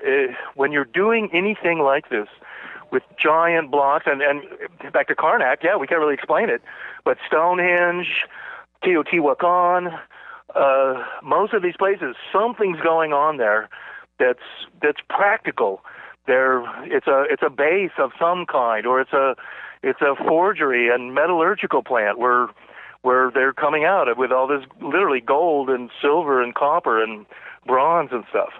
You brought up a point earlier. I don't want to dance past this, and I think it's one that needs to be discussed, which is it's one thing to be motivated to make arrows or something to go and get food. That's your project every single day, is to get up and feed your family, right? That's your goal every day, is to eat. But yet they were able to somehow motivate large groups to quarry, to move these stones and to build them, instead of going out. Look in Bolivia. When you go down to Bolivia and Peru, these stones, 50 tons, were transported 25, 30, 40, 50 miles. And so there was some other motivation behind the culture to move these stones, instead of feeding, instead of, you know what I mean? Well, they may not have been large groups. I mean, you're just assuming that. I mean, that's what the mainstream would say, that had to be large groups because it would take many men to haul these giant stones around. But that's unless it was so stupidly super easy. Right? Well, right. I mean, that's what I'm saying. They've got levitation. They've got anti-gravity. They've got machines. They've got big machines. They've got giant saws that can saw blocks of stone like a loaf of bread. I mean, giant blocks of stone. They can move a giant stone with like a handheld apparatus or something. Yeah, I sometimes often think that there's some good imagery in the Star Wars movies, and when Han Solo is frozen in carbonite and the bounty hunter Boba Fett is moving the frozen block of carbonite, which Han Solo's in, up, and he's moving it into his spaceship to take it to another planet and turn it over to Boba or whatever his name is. But he's pushing this thing up this ramp, and it's the thing, the carbonite frozen block of Han Solo is, no one is carrying it. It's just floating in the air. It's weightless, and he just sort of pushes it in front of him. And It's probable that something like that was being done with these big blocks of granite and basalt and whatnot, is that they had some way of turning these and making these huge blocks weightless so that they maybe hovered in the air even. And then with just a small push of your hand. I mean, a little kid could do it. You just have to push it forward. Mm-hmm. And it moves to where you want it. And then perhaps you're holding something like a flashlight or tricorder thing in your hand that's putting this out. And it can be a frequency, a vibration. There's a lot of talk about acoustic levitation, and that sound can move objects and make them weightless. And there's a whole kind of thing there called cymatics. Almost everything is space and vibration, and if you can tune into the right vibration, and granite is infused with lots of little small quartz crystals. There's a lot of science here that, in my mind, NASA and the military and other special think tanks, Nikola Tesla's, people who followed up on his work, this is the kind of thing they're looking at. Levitation, anti-gravity, weightlessness, space and vibration, and a lot of things can have to do with geometry and even just particularly with crystals and things. You can infuse them with information. Obelisks are perhaps cut in a special way, and the obelisks themselves are a mystery. There's some kind of tuning fork, and that they were cut and tuned as a solid crystal tower, essentially. It seems that these obelisks are really, in my mind, and I've written about this in several of my books, Technology of the Gods and Atlantis and the Power System of the Gods, how Tesla's system of these towers and broadcasting electricity through the atmosphere through these towers, just like you would broadcast a radio broadcast or a television broadcast. You're sending it out into the ether, in a sense. And what Tesla had in mind was that you could actually broadcast power, electrical power and energy from these towers. And he did experiments in Colorado Springs in 1898, 1899. And then later, he patented these special towers that he designed, and he began building one in Long Island in New York. And he had J.P. Morgan financing him. He was going to make this tower operational, and then people with it operational, if they had a Tesla J.P. Morgan lamp, they could just put it on a table and turn it on, and you wouldn't have to plug it into like a wall outlet or something like that. And Tesla particularly liked this kind of power, and he would often demonstrate with fluorescent lamps and stuff where he would just hold them in his hands and they would light up and stuff, and he loved that kind of stuff. So he was trying to do that, and this was in the 1920s at this point. But J.P. Morgan didn't want people to have unmetered power. I mean, basically, it was power that was going to be put out by this tower, but it would be free. It would still need like a hydroelectric power plant. What makes electricity that we use today is rotating magnetic fields. And that's what an AC motor is. And the AC generator in your car, or whether it's in a giant power plant, what it's doing is just magnetic fields are rotating around magnets, and that's creating AC power. So with Tesla doing that, and then he would broadcast it through these towers, but yeah, then people would just buy appliances, and J.P. Morgan didn't want to sell appliances. And so they quashed this whole idea of broadcasting power through these towers. And here was the greatest inventor who ever lived, Nikola Tesla. This is his baby and what he was trying to create. And they completely just put the cabazzo on it, and it was not to ever be. And that tower was torn down by the FBI. I mean, it's legendary now. But the whole system is sound. And, I mean, it can work. And today we're going more for that. And with people having laptops and wireless routers and all that, we're really getting to that point again. And Wired magazine and even Elon Musk and the Tesla car company, and he's got his SpaceX company too. I mean, he's a cool guy. He's named his company after Tesla. So I'm hoping that somebody like him can pick up on this, and they'll bring this wireless power thing back. And that's going to happen. It's already happening.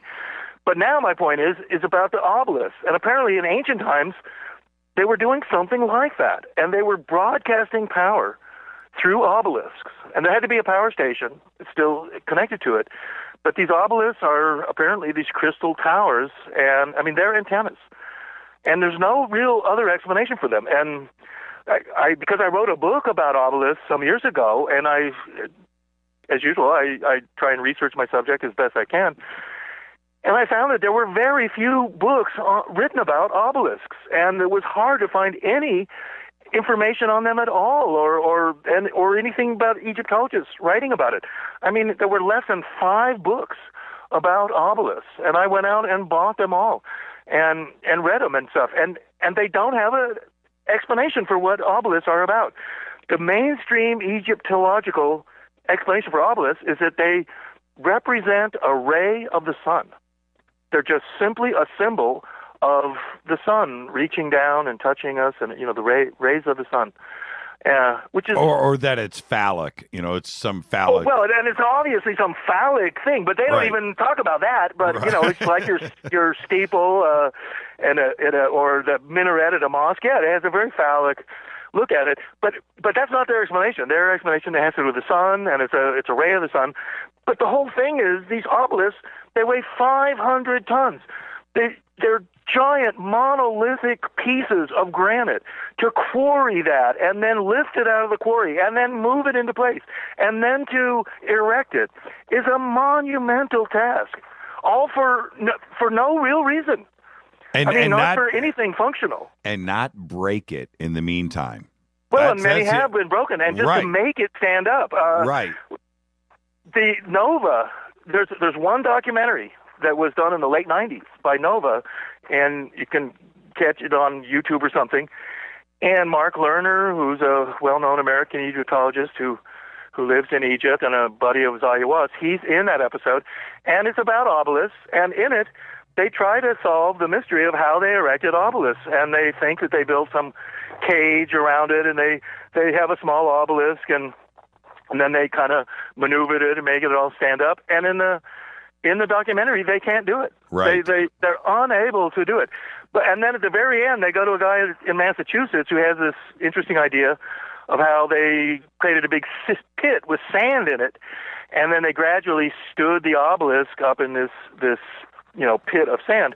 But let me tell you, going to Egypt, and many obelisks are still standing there. After over 3,000 or 4,000 years, these giant obelisks, they're still standing there. And there's several in Karnak. There's some in the Giza area too. They're still standing there, and they're on level ground. And in fact, giant temples are built around them. It's how they were erected and even what they're for. It's Egyptologists can't really explain it. And then, of course, in that same area is where you have at Dendera these famous wall paintings and frescoes of these electric devices. And I talked there on the cover of my book, Technology of the Gods and stuff. But yeah, they had electric devices back there, and even they're depicted on walls of Egyptian temples. Have you been asked, speaking of Orthodox academia, have you been asked to speak at colleges?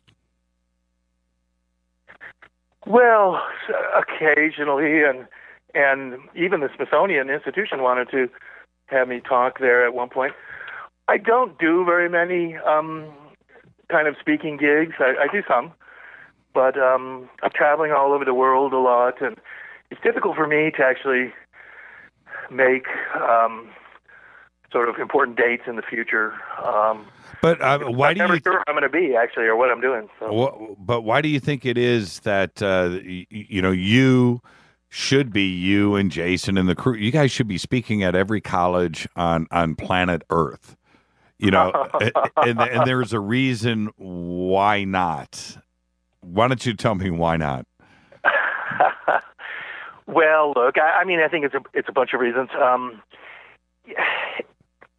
First of all, I think college kids all over the world, and particularly when they get out and see things, and they're a little more worldly than their professors and open-minded, perhaps.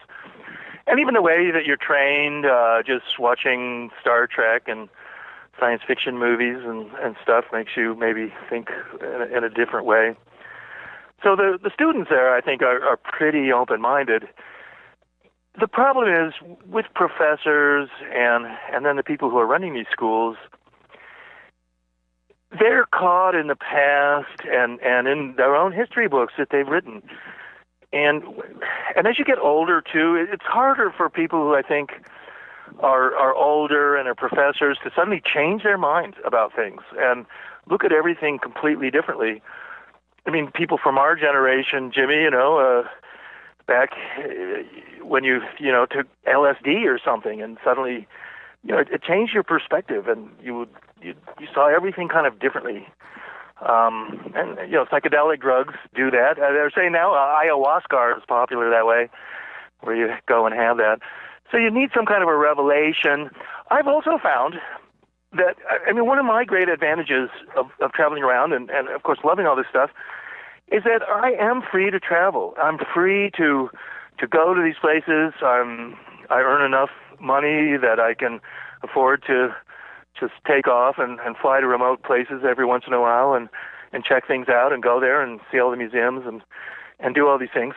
But I'm always surprised at how little these other experts and archaeologists travel. They talk about places they haven't been to.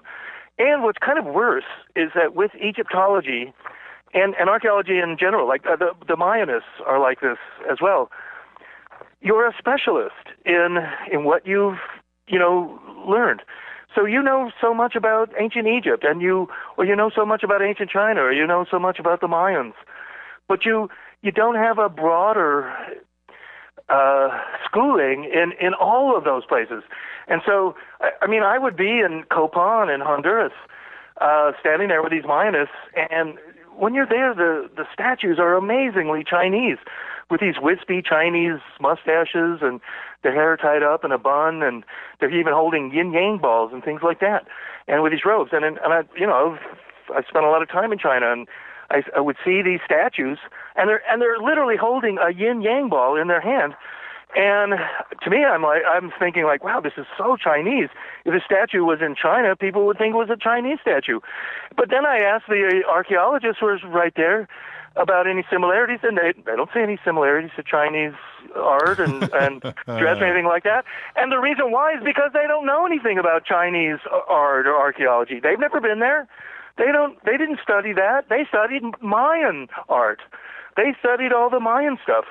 So they can't compare it to these other places. Well, I'm a specialist. I know about Mayan stuff. And that is the thing. When you start traveling around the world and seeing things, you see how similar all of these civilizations are. And their iconography, their symbols, special things that they do, and even building techniques. And that's a lot of the building techniques is what I write about in my book, Ancient Technology in Peru and Bolivia. Well, you gotta admit that there are professors now in waves around the world that their students are coming in, listening to them talk about whatever, the construction of the pyramids or the Pyramid of the Sun in Mexico City or whatever. And but on Ancient Aliens, you know what I mean? This other mindset, this other paradigm is coming into play now.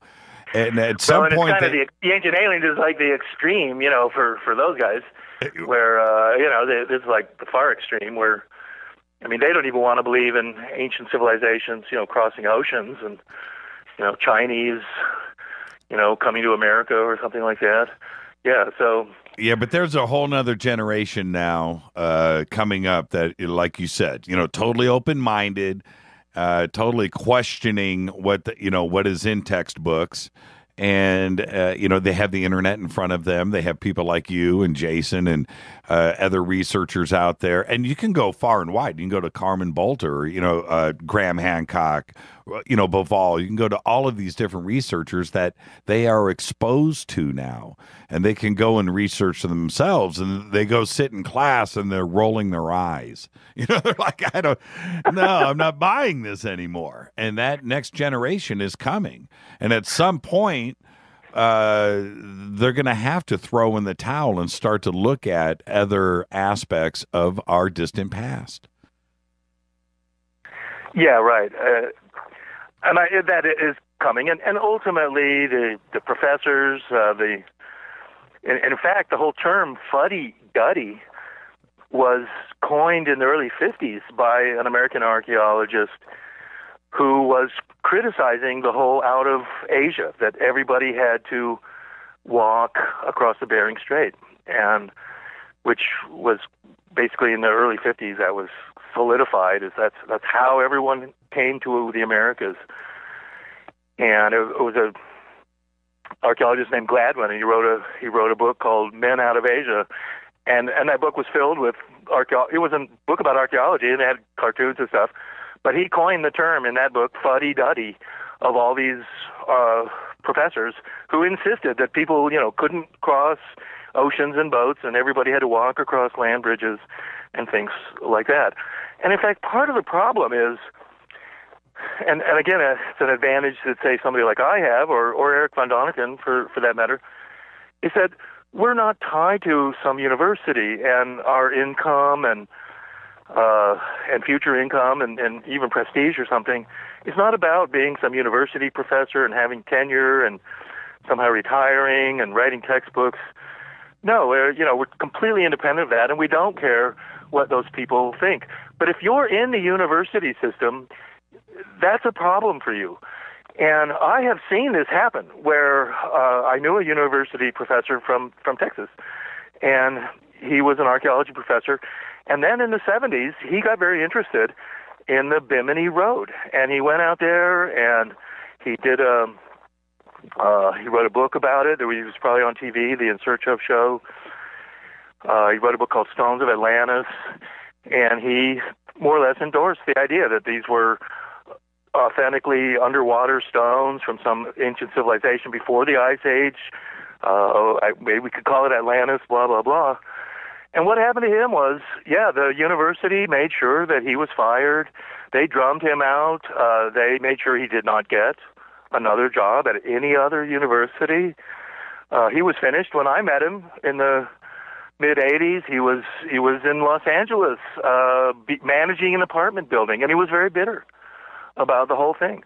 And that, within the university system, he had basically been stripped of all his ranks and kicked out. And they made sure that he could not get a job anywhere else.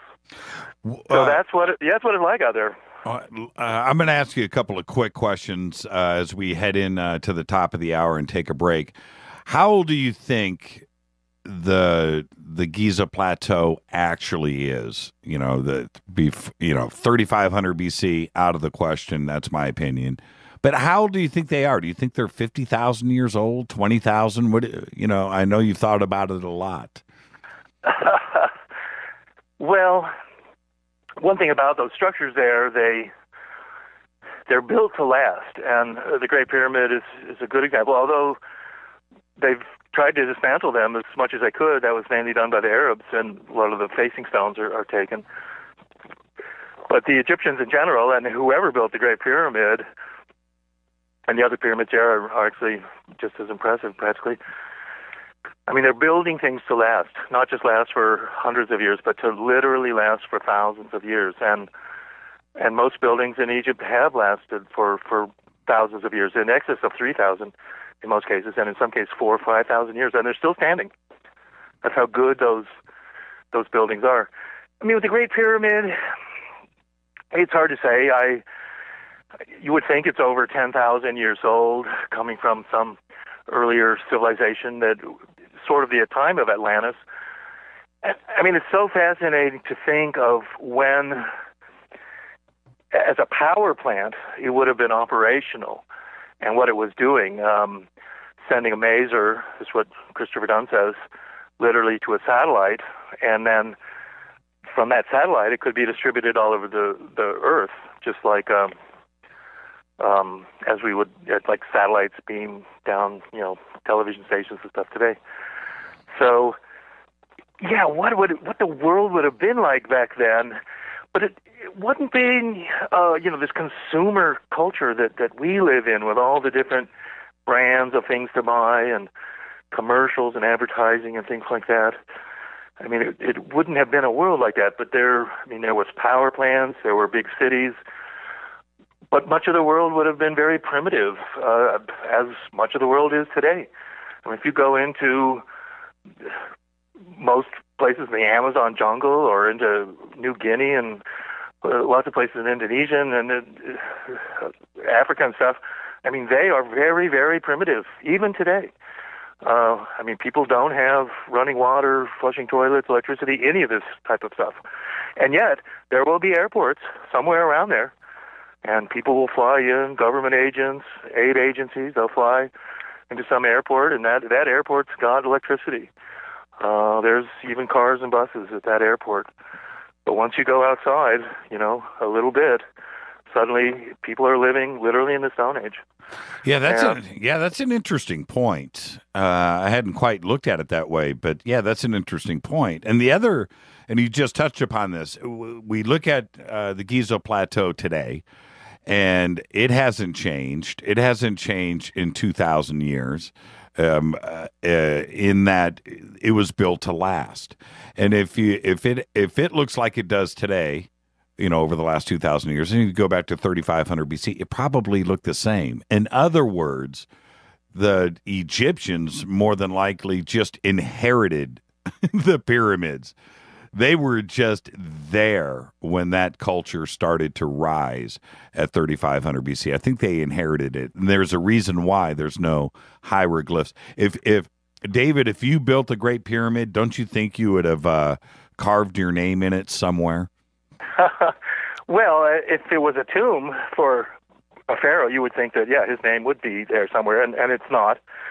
And in fact, most tombs in Egypt, none of them are in pyramids, are, they have the Book of the Dead and all kinds of Egyptian hieroglyphs, painted all of them. No Egyptian mummy was ever found in a pyramid in Egypt, ever. But we found lots of Egyptian mummies. They're found in rock-cut vaults, like the Valley of the Kings and stuff, deep underground. Yeah, that's right. Yeah, most kings in Egypt and pharaohs, they know where they were found, and it wasn't in any pyramid. When you see pyramids were used as tombs, like in Mexico and the Mayans. I mean, some pyramids were tombs. Not in Egypt, though, it doesn't seem like. When you see the Pyramid of the Sun in Mexico City and the similarities with the Great Pyramid, is that coincidence? Well,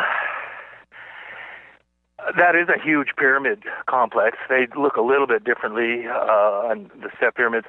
The largest pyramid by volume supposedly is the pyramid in China, which is they think might be the tomb of Qi, the famous emperor who built the Great Wall and ordered every book in China destroyed, by the way. Right. And it's one of the things that I like to mention, too, is how, and it's why we don't know much about the past and what went on, is that history's been destroyed. And the giant libraries with hundreds of thousands of books have been purposely destroyed throughout history. The great library at Alexandria was destroyed. The Spanish burned every Mayan codex book they could find. Only 3 exist today. Emperor Qi ordered all the books in China destroyed. So this goes on and on. But it's kind of one of the things that makes ancient India so special, is that India is a country that has had the books preserved, and this destruction of libraries didn't really happen in ancient India, and so therefore we have all these great books in India, and Indian scholars can read them, and they're fantastic. I mean, they read like the wildest science fiction, and so those guys are interesting to talk to, these scholars in India who, look at their own history and believe it, and it's full of flying machines and horrific wars and atomic weapons and space travel, all kinds of stuff. So they're an interesting bunch, and I think more and more in India, we're going to get these scientists who really see the Ramayana and the Mahabharata and all these ancient stories of Vimanas and aircraft and just what a high level of civilization and technology ancient India was at one point. And, and then they'll believe it because right now, the mainstream Western historians are saying, oh, no, none of that stuff ever happened in your history. I mean, that's just wild fantasy. You were a bunch of just kind of primitive people, farming, along the Ganges or something, but you didn't ever do anything special or all that interesting. And, and so today, Indian historians are going to go, no, we did all this amazing stuff. Here's the books. And what people want, too, and what Mark Lerner once said at a conference I was at, the Egyptologist who was skeptical, he said, well, I'm looking for the Atlantean Mercedes in the desert, but I can't find it. It's just not there.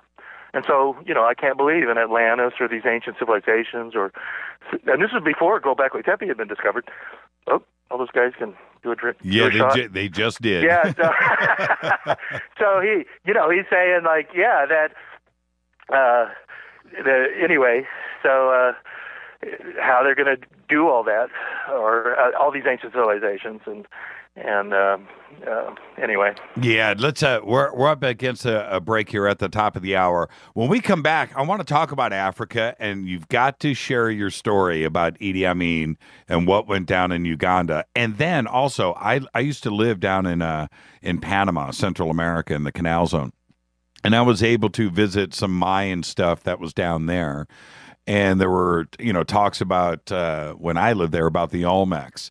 And another thing that is just kind of like throughout history has been a little bit ignored. And I know you've done all of your research down there about that too. So I'd like to talk about that when we come back. And that's it. I got to click some buttons here. This is Fade to Black. I'm your host, Jimmy Church. Tonight, David Hatcher Childress. And we are covering it all tonight. We'll be back right after this. Stay with us, David. We'll be right back.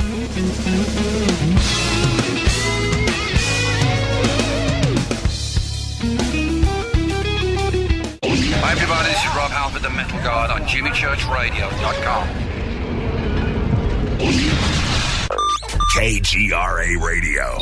Intelligent talk. Are you a paranormal investigator, ghost hunter, or UFO skywatcher? If so, FNGinnovations.com has the product you definitely need in your investigations kit or go bag. Introducing the Morpholite Wide Beam Tactical Flashlights that put the light where you need it most. Traditional flashlights shine a focused round beam with limited line of sight in the dark. Morpholite Tactical Flashlights change all that, utilizing a revolutionary wide beam design to enable you to see safety hazards such as hanging wires and steel, pipes, and holes in the floor you just can't see with a focused round beam. In the field, where safety is paramount, a 180-degree beam increases orientation and peripheral vision in the dark. Morpholite flashlights are ideal for investigations in abandoned facilities such as houses and hospitals, factories, caves, and tunnels. Avoid those low-hanging tree branches that poke your eyes in the woods. Visit FNGinnovations.com to see a full line of tactical lights and accessories. That's FNGinnovations.com. Now you can find all your favorite talk radio shows live, all in one place at TalkStreamLive.com. Listen from anywhere, office, home, or in your car. Just go to TalkStreamLive.com and click on one of the many live talk show hosts you want to listen to. It's free and easy. No computer? Download the smartphone apps. Never miss your favorite talk show. Find them all at TalkStreamLive.com. Hey everybody, what's up? Jimmy Church of Fade to Black, and check this out. The 2015 MUFON Symposium will be held this September 24th through the 27th in beautiful downtown Irvine, California. Expanding ufology, opening new doors in academia, industry, and media. Former Defense Minister of Canada Paul Hellyer will be there in person. Former CNN news anchor Cheryl Jones, TV news journalist Jaime Maussan, and MUFON's chief photo analyst Mark D'Antonio. They're just a few of the growing list of names for the 2015 event. It's September 24th through the 27th at the beautiful Hotel Irvine. Get your tickets today at MUFONSymposium.com. That's MUFONSymposium.com. Go Beckley Teppy.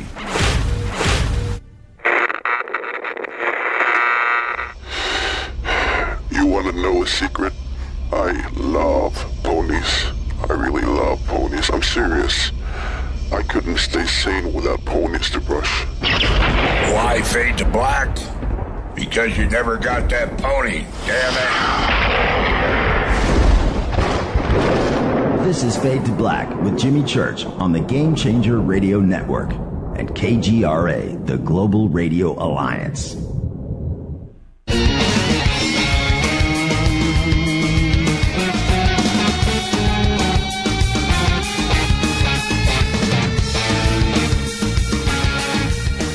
All right, welcome back. Fade to Black.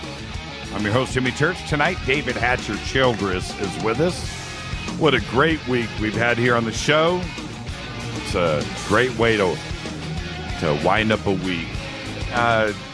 David, just before the break, I brought up Idi Amin. One of our producers here had sent me that right before the show, and she said, you've got to ask David about Uganda and the overthrow of Idi Amin. And then you brought it up at the beginning of the show. I was like, not right now. I wanted to get to it. But you were there through that. And tell me about it. What happened? Yeah, that was in 1979, I think. And I've been working with the oil company in Sudan. And I had, a year or so earlier before that in Israel, I had met a gal from Sweden. Her name was Katarina. And so then she came to Sudan, and then we flew to Nairobi. And I actually quit my job, and we decided to go traveling through Africa together.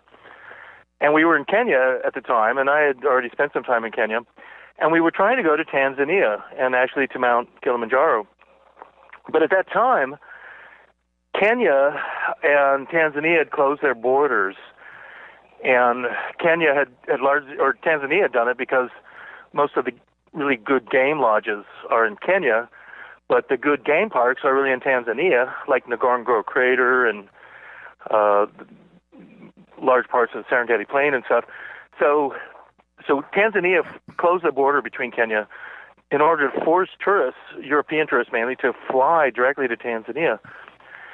And that was a problem for us because we couldn't, even though Tanzania was the country right there, we couldn't cross from there.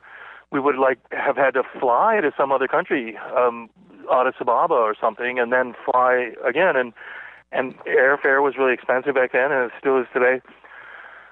So we, at that time, right then, was the big war. It was the end of Idi Amin's time, although he was still in control of Uganda, and the Tanzanians actually had invaded Uganda, and it was a war between Tanzania and Uganda, and Tanzania was at that time trying to force Idi Amin out, and they had liberated really the southern part of Uganda, including Entebbe, which is the airport, and Kampala, which the capital. So that part was actually in control of Tanzania at the time, and the war went on for months. And Idi Amin had been forced up into northern Uganda, near the Sudanese border, and they told us that Uganda was open and we could cross through Uganda. So Katarina and I literally we were hitchhiking, in fact, at the time, but we hitchhiked to the border, and then after that we took buses. But we entered Uganda. I mean, it seems like a crazy thing in retrospect, but we were basically tourists on holiday in war-torn Uganda. And we met then an English couple in Kampala when we got there. And there was shooting still at night. Although it was really in control of the Tanzanians, there were UN people there by then. There was one hotel that was open, and we met this English couple who had been teaching English there but they couldn't leave the country, and they had all this Ugandan money, which was worthless outside of Uganda. And they then introduced us to a bunch of UN people, and Tanzanian soldiers were all over the place as well. And it was at that time then we met this, he was an Australian UN worker, and he said, hey, if you want, come and I'll take you to Idi Amin's house here in Kampala. And we said, yeah, we would go. So we went there, the four of us, and him, the UN guy. And here's what it was like. As we walked into Idi Amin's house, which would be the equivalent of kind of a ranch house, American house, with a garage and a couple of rooms, and nothing too fancy, but for Uganda, a pretty nice house. All the furniture had been removed. Anything of value had been looted in the house already, which meant desks and filing cabinets, any chairs, any shelves, telephones, anything that was any kind of fixture or furniture was taken. But it meant that they had taken filing cabinets and desks and things and just thrown all the contents of the filing cabinets onto the floor. And so there were all of these documents and photographs. And in the garage, there was even, incredibly, a mountain of T-shirts, Hanes T-shirts, which had Idi Amin on it. Idi Amin Africa, Idi Amin Dada, King of Africa. And no one was going to loot those T-shirts, too, because they had Idi Amin on the T-shirt, and that would get you killed in Uganda to have a T-shirt like that, or any documents that had anything to do. And so here was Idi Amin's house, and it had photos and documents, and they were just lying on the floor, and strips of film and stuff like that. And so we took some. Yeah, I was going to say, did you grab a T-shirt? Well, I did grab T-shirts. Yeah, I took like 12 T-shirts from there. Do you still have them? I did. I still have one. I still have one left. I saved it. I sold the other ones over the years. I sold some in South Africa and places like that. But yeah, I mean, it was you literally, wouldn't want to be caught dead with one of those T-shirts in Uganda. No. They had strange stories about Idi Amin too. He was. The legends go, he was into black magic and voodoo. He was known to torture people and eat their heart. Yeah, cannibalism. Yeah. Yeah, that he was a cannibal. They had a belief with him, too, during that time, and we were told it there, that he was kind of indestructible, and that there had been all these attempts to kill him, and that he, kind of like Hitler or something, he would miraculously escape these many assassination attempts on him, including one story that he was driving back from Entebbe, which is the airport, and then he would be driving north to Kampala, and the Tanzanians was fighting the Tanzanians, and that he was driving an open Land Rover with soldiers in the back, and a mortar landed in the back of this Land Rover and killed everybody except him. Wow. And that he survived it, and then, so he had this somehow black magic charm around him that kept him alive. And he did escape all that. The war went on even at the time we were in Uganda. He was in the northern part. But he then left, and in fact, he went to Libya, where Gaddafi actually flew him up there in some kind of rescue mission, got him. Meanwhile, Uganda, he had lost it. He stayed in Libya for a little while, and then he went to Saudi Arabia. And Idi Amin lived for, a decade or so in Saudi Arabia as a guest of the Saudi Arabian government, and he did eventually die there. He's dead now. Did you grab any documents? Yeah, I did. I grabbed some documents, and some of them said top secret and State Department of Uganda. I looked for documents that he had signed and things like that. Later, because I was carrying those with me in Africa, in Zambia, and I detail all this in my book, Lost Cities and Ancient Mysteries of African Arabia, but because I was near Victoria Falls, and I was, a young kid with blonde hair and just T-shirt and jeans and stuff, and at that time they were having a war with Rhodesia, and so I was picked up by police who thought I was some Rhodesian spy or something, and they searched me, and in that search they found these documents, and and the Idi Amin T-shirts, and they accused me of being some kind of spy for Idi Amin, and I was going to prison and all that. I was grilled by this detective with a big light in my face and all that, and I showed him my passport, and I fortunately the detective was a fairly smart guy, and I just explained to him. I said, look, what is being a spy for Idi Amin? What is that? What how could that get me anywhere or do anything? And he finally kind of saw that, that wasn't really something. There was a problem in Africa back in those days, which I called the James Bond syndrome. And there weren't very many tourists in Africa in those days, and in my case, I was literally traveling through war-torn countries. But they're very suspicious, and they don't really, particularly if you're a young guy by yourself or younger people, rather than some older folks in a big group or something, they don't know why you're there, and they're suspicious of you. And they'd often ask me, "What is your mission?" They think you're James Bond. They think you're some spy. And I would explain to them. I would say, "Look, I'm just here to, I like to travel around the world. I want to see your country. I'm interested in it." And they're like, "Really? What are you really doing here?" And so they have this suspicion, and they think you're a secret agent. And even today it would be that kind of thing. You go into North Korea and take a photograph of a bridge or a military base. Well, they'll arrest you and throw you into prison. Because you're some super important spy who's taking pictures of them. And that went on in Africa a lot, I can tell you. When you got out of Africa after that trip, did you have a new appreciation for life? That you got out of there alive? Well, for me, probably a lot for you too, Jimmy, and many of your listeners. I grew up in the 60s and early 70s and stuff, and it was right around that time, too, that the Zapruder film of the JFK assassination came out, and, many young people, were upset, of course, with the Vietnam War had just ended, and the assassinations of Robert F. Kennedy and Martin Luther King, and all kinds of stuff that was going on. Jimmy Carter at that time, got elected president just because people were so fed up with all the machinations of Washington and the CIA and the FBI and stuff. And, we felt we could not, couldn't trust our own government at that point. And many college students, felt that way, I know. And I was one of them.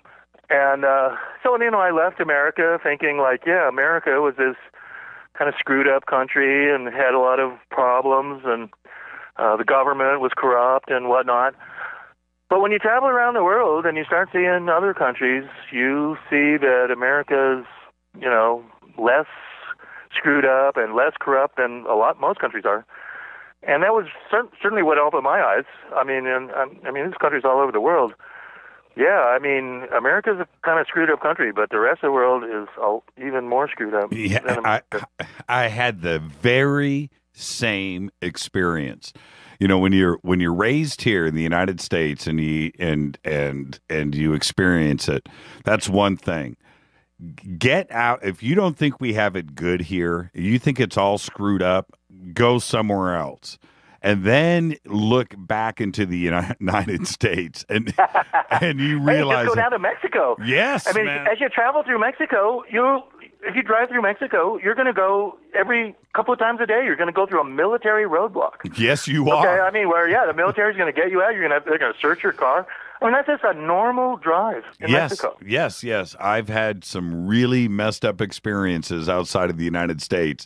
And you you get back here and you're just like, man, it is so good to be back. And there was somebody when I lived down in Panama, I was leaving the country, and this person came up to me and just was in tears and saying that you don't understand, your streets are paved with gold. And I was like, no, they're not. Yes, I just mean, and it's really true. We have got it so good here. We really do. Now, speaking of Panama, you've been through Panama.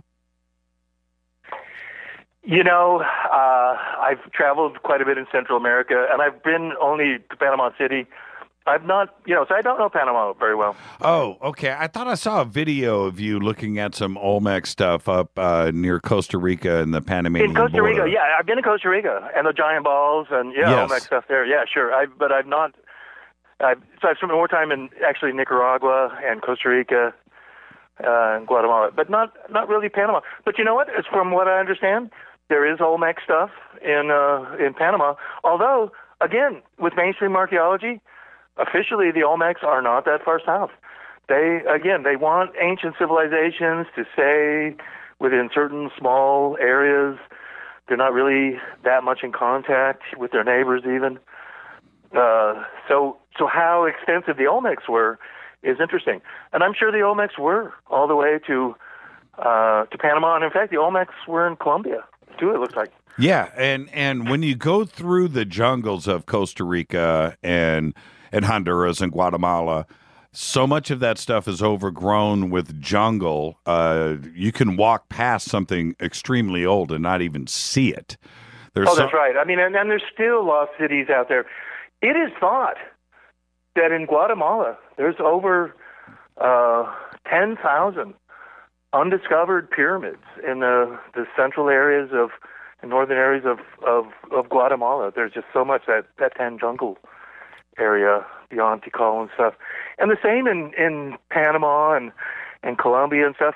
I mean, a lot of people aren't aware, you would know this, you can't really drive from North America to South America. No, it stops in Panama City, yes. Yeah, I mean, there's really no road between Panama and Colombia or Ecuador. You've got to take a boat there. And that southern area of Panama is a vast swamp, really. It's mountainous. It's jungle covered. They've tried to finish the Pan American Highway. It just ain't going to happen. There's a reason why it stops in Panama City, man. They gave up. It was like, man, we can't build this thing. So yeah, you're absolutely right. You can drive from Texas to Panama City, right? You can. But that's as far as you go. You don't go any farther south. Central America and South America stop right there at Panama City. That's right. I mean, there's been a few motorcyclists or bicyclists who've wanted to, pedal the whole journey, and they have to go through that area in like a dugout canoe through these swamps with their bicycle or their motorcycle and get finally to a little road. Or normally you have to take a ferry. Yeah, that's part of the whole thing with the Olmecs. And in my book, The Mystery of the Olmecs, I point out that one of the things they did that again, the mainstream doesn't really recognize or appreciate is that the Olmecs were really at that narrow part, and they were in Panama and other parts of Central America too, but their main core area was the Isthmus of Tehuantepec, which is that narrowest part of Mexico, between like Villa Hermosa or Comacalco through Oaxaca and Monte Alban to the Pacific coast. And so the Olmecs were on the Atlantic and Pacific coast and controlled that area. And that's really, in my mind, what made was important part of the whole Olmec civilization. And there were three places that in Central America where early surveys showed that they could do some kind of Panama Canal or Trans-Pacific Atlantic kind of connection. Panama Canal was, of course, one, and they made that canal. But the other ones were to be in Nicaragua, where you can go by river almost to the Pacific Ocean from the Atlantic through Lake Nicaragua that way, or also the Isthmus of Tehuantepec in Mexico. What the Mexican government did was build a railway across it instead of a canal, basically. I've got a few questions here on Twitter before I let you go tonight, and I've been ignoring it, and I apologize to the audience really quick, but I've been wrapped up in this conversation. But let me go to this. This is from David Michael Reese. He says, David, do you think ancient civilizations had a time of long peace? War broke as described in the Vedas and covered up much more evidence. Well, I do think that, and I certainly would like to think that. I think that there were, thousands of years of peace and cooperation. And ultimately, in many ways, warfare tends to stimulate technology, too. And so much of the technology that we have today, particularly aerospace-type technology and submarine stuff as well, was driven really by World War II and all these countries going to war and spending their resources on space and aerospace and submarine technology and stuff like that. But I would think that, yeah, there were long periods of time where there wasn't warfare at all, and I really don't believe that the world has ever been developed to the point that it is today, with so many civilizations and particularly with electricity so available all over the world, and even radio and television at this point. I mean, what the ancient world was like, and in ancient Vedic time too, I don't know. It's difficult to imagine. I mean, something like a Buck Rogers or Star Wars movie, and combined with some Conan, movie as well. I don't know. And again, giant animals, and even huge snakes and war elephants, all this stuff. And think of today too. I mean, even though we have aircraft and spaceships, most cargo and transport between countries is still done by ship. And so even though you've got airships and stuff, the navies and ports are always going to be important, and just as they are today. Okay, these are. I'm going to try to get in as much of these as possible.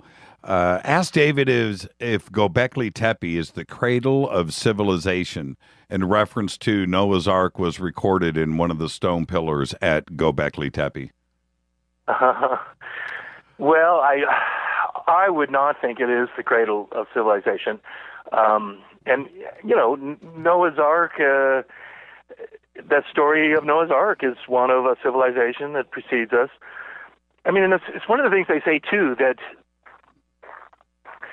there's been more books written about Atlantis than any other subject that's ever been written about, except perhaps the Bible as a subject. And the Bible itself, it also talks about Atlantis, because when you're talking about the flood and whenever you have this thing about the flood and cataclysms and destruction of Atlantis, you're talking about a world before our own. And that's a world of also civilization, of cities and ports and roads and even airports and things, and boats and all that. So yeah, the cradle of civilization is, in my mind, somewhere in the Pacific. It's probably underwater. And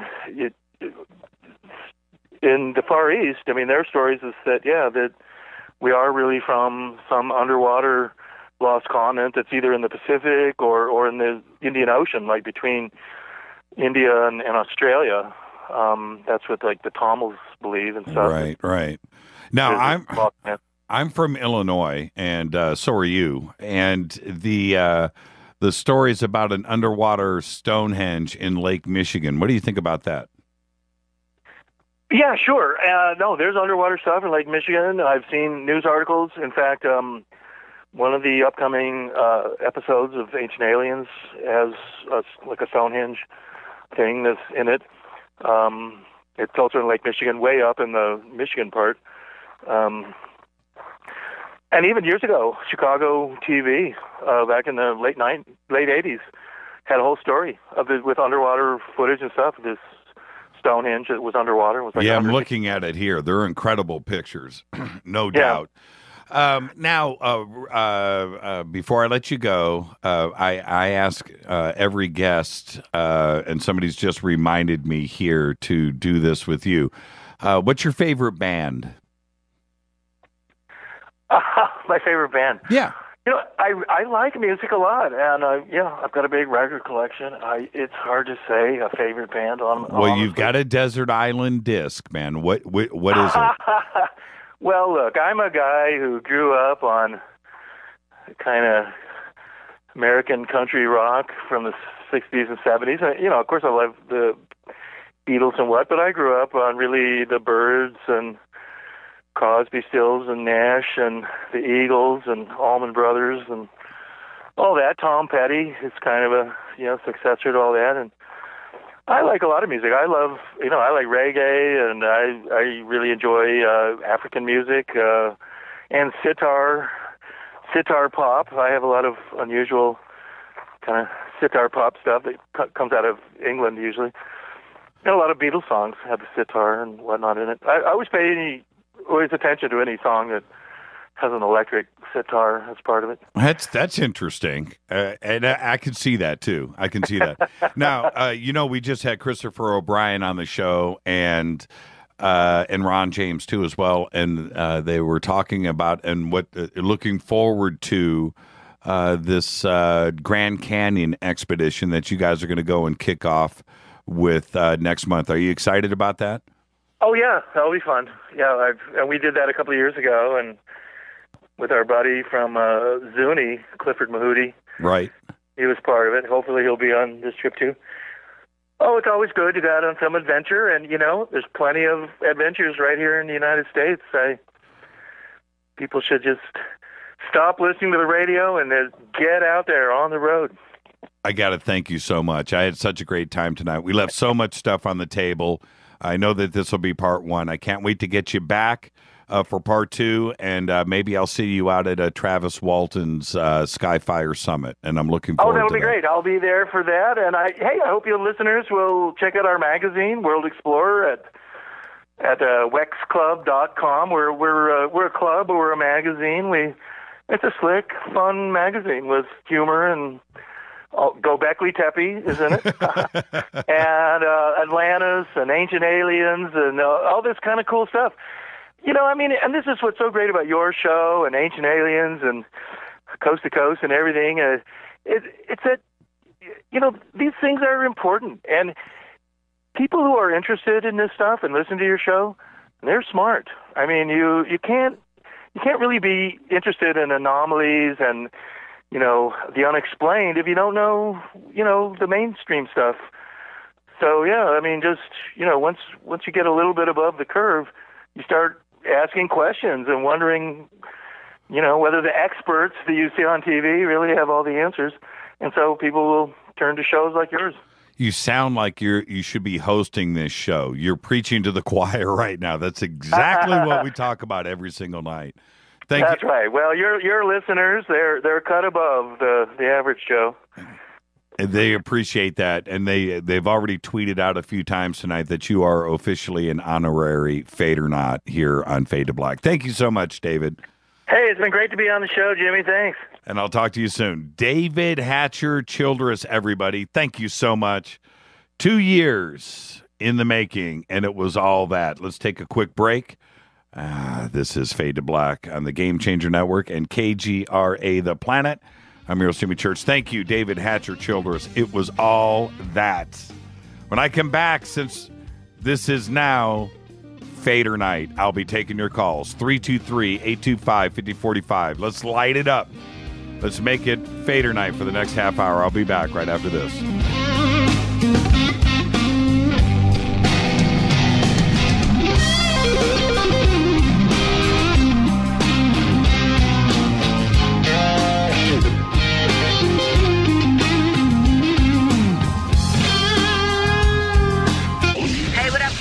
Vivica Fox here, and you are listening to my boy, Jimmy Church, on JimmyChurchRadio.com. Despite popular opinion, reading a book will not make you smarter. But listening to Jimmy Church will. Attention, all Fade or Not. Studio Dome has a special deal on their SD1 Bluetooth speaker. Just go to JimmyChurchRadio.com, click on their banner, enter the promo code Jimmy, and you get $40 off and free shipping on the SD1. It's voice activated, comes with a USB antenna, cables, and a carry bag. Never listen to your phone, tablet, or laptop speakers ever again. It's the only way to listen to Fade to Black. That's JimmyChurchRadio.com, Studio Dome banner, promo code Jimmy, Gobekli Tepe. Erica, Brittany, Gabby, and you're listening to JimmyChurchRadio.com. It's not a lifestyle we chose. We were born this way. KGRARadio.com. Hey, everybody, what's up? Jimmy Church of Fade to Black, and check this out. The 2015 MUFON Symposium will be held this September 24th through the 27th in beautiful downtown Irvine, California. Expanding ufology, opening new doors in academia, industry, and media. Former Defense Minister of Canada Paul Hellyer will be there in person. Former CNN news anchor Cheryl Jones, TV news journalist Jaime Maussan, and MUFON's chief photo analyst Mark D'Antonio. They're just a few of the growing list of names for the 2015 event. It's September 24th through the 27th at the beautiful Hotel Irvine. Get your tickets today at MUFONSymposium.com. That's MUFONSymposium.com. Go Beckley Tepe. This is KJCR at JimmyChurchRadio.com.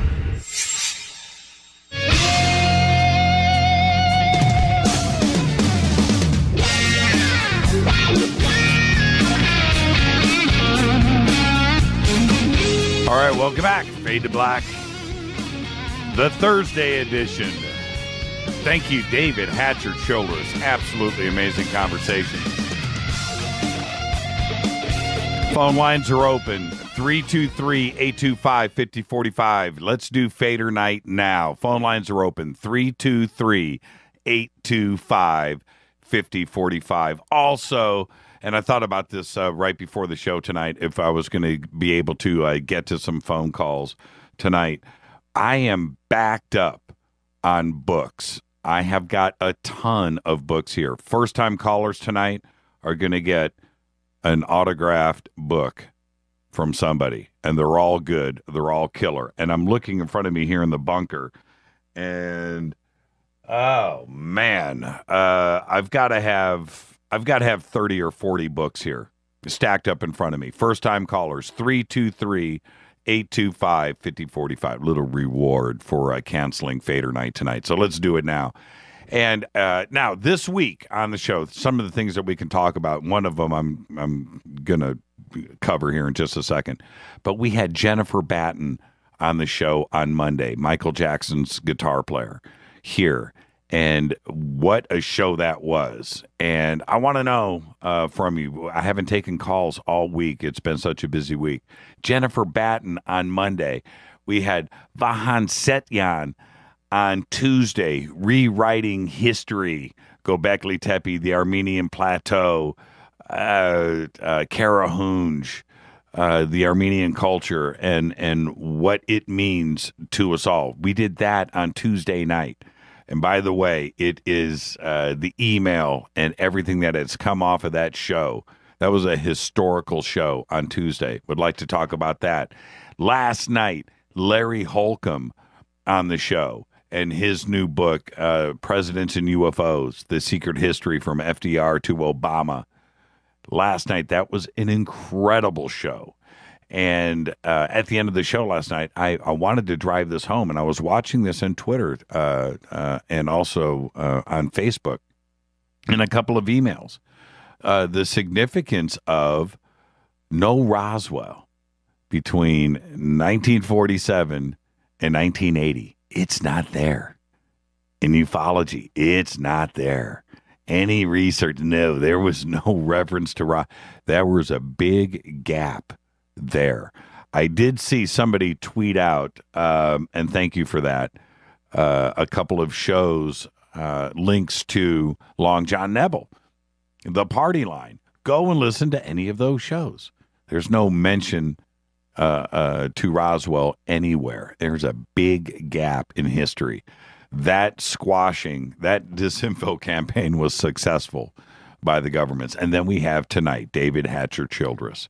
What a great show. So, phone lines are open, 323-825-5045. The junk drawer is open.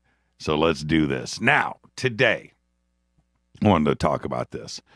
One of the big news that hit today in mainstream media was that Stephen Hawking has finally solved the mystery of black holes. Now that was the headline that was spit out by everybody. And so I'm all excited, right? He's got this new conference that he's at, that he's putting on.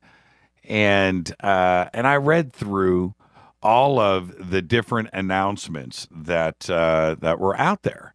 And when you go and you have that kind of statement, right? Stephen Hawking finally solved the mystery of black hole. I read through everything. And all that it was said was that he made this statement that the information left behind from something that was passing through a black hole and torn apart and was destroyed as well, that information was left behind on the edge of the event horizon. And I was just like, so?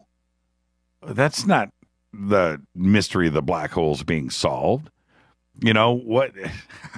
How are we reassembled? How do we, what comes out on the other side? But there was no paper published, no explanation, no mathematics, just a statement. The statement that I just said to you was what was released today. And I thought to myself, I could have said that. And I'm no Hawking. Let's go to the phones. Hi, you're live on Fade to Black. Who's calling? Well, it's a spontaneous call from the Rev. The Rev? Reverend Miller. How are you, man? I was going to say it, but I wanted to hear you say it. How are you tonight? I'm doing okay. I told Les earlier today, well, Shaw was right, man. About 2 weeks ago, I got the boot. My wife and I split up. Oh, really? Yeah. Shaw was right. Really? Yeah. Interesting. And what Ed is referring to is when we had Shaw on, the Good Witch, Shaw. Was that Halloween last year? Was that when we had her on? Yeah, last year. And last year, I asked her if it was good. We were just celebrating our first year where we were going to have more, and she said she couldn't see anymore. Wow. And about 2 weeks ago. And did you think, Ed, when she said that to you, which was almost a year ago, when she said that to you a year ago, you didn't believe it, right? Your mindset wasn't there. I didn't want to believe it. Right. But I did sense something in her, and it was just that wow. Her and I, we just got, my wife and I, we just lost touch. And it's the communication that was important. And right. Well, I'm sorry for that, but yeah, as they always say, one door closes, another one opens, right? That's. Oh yeah. That's. Oh yeah. I'm up in Montana now.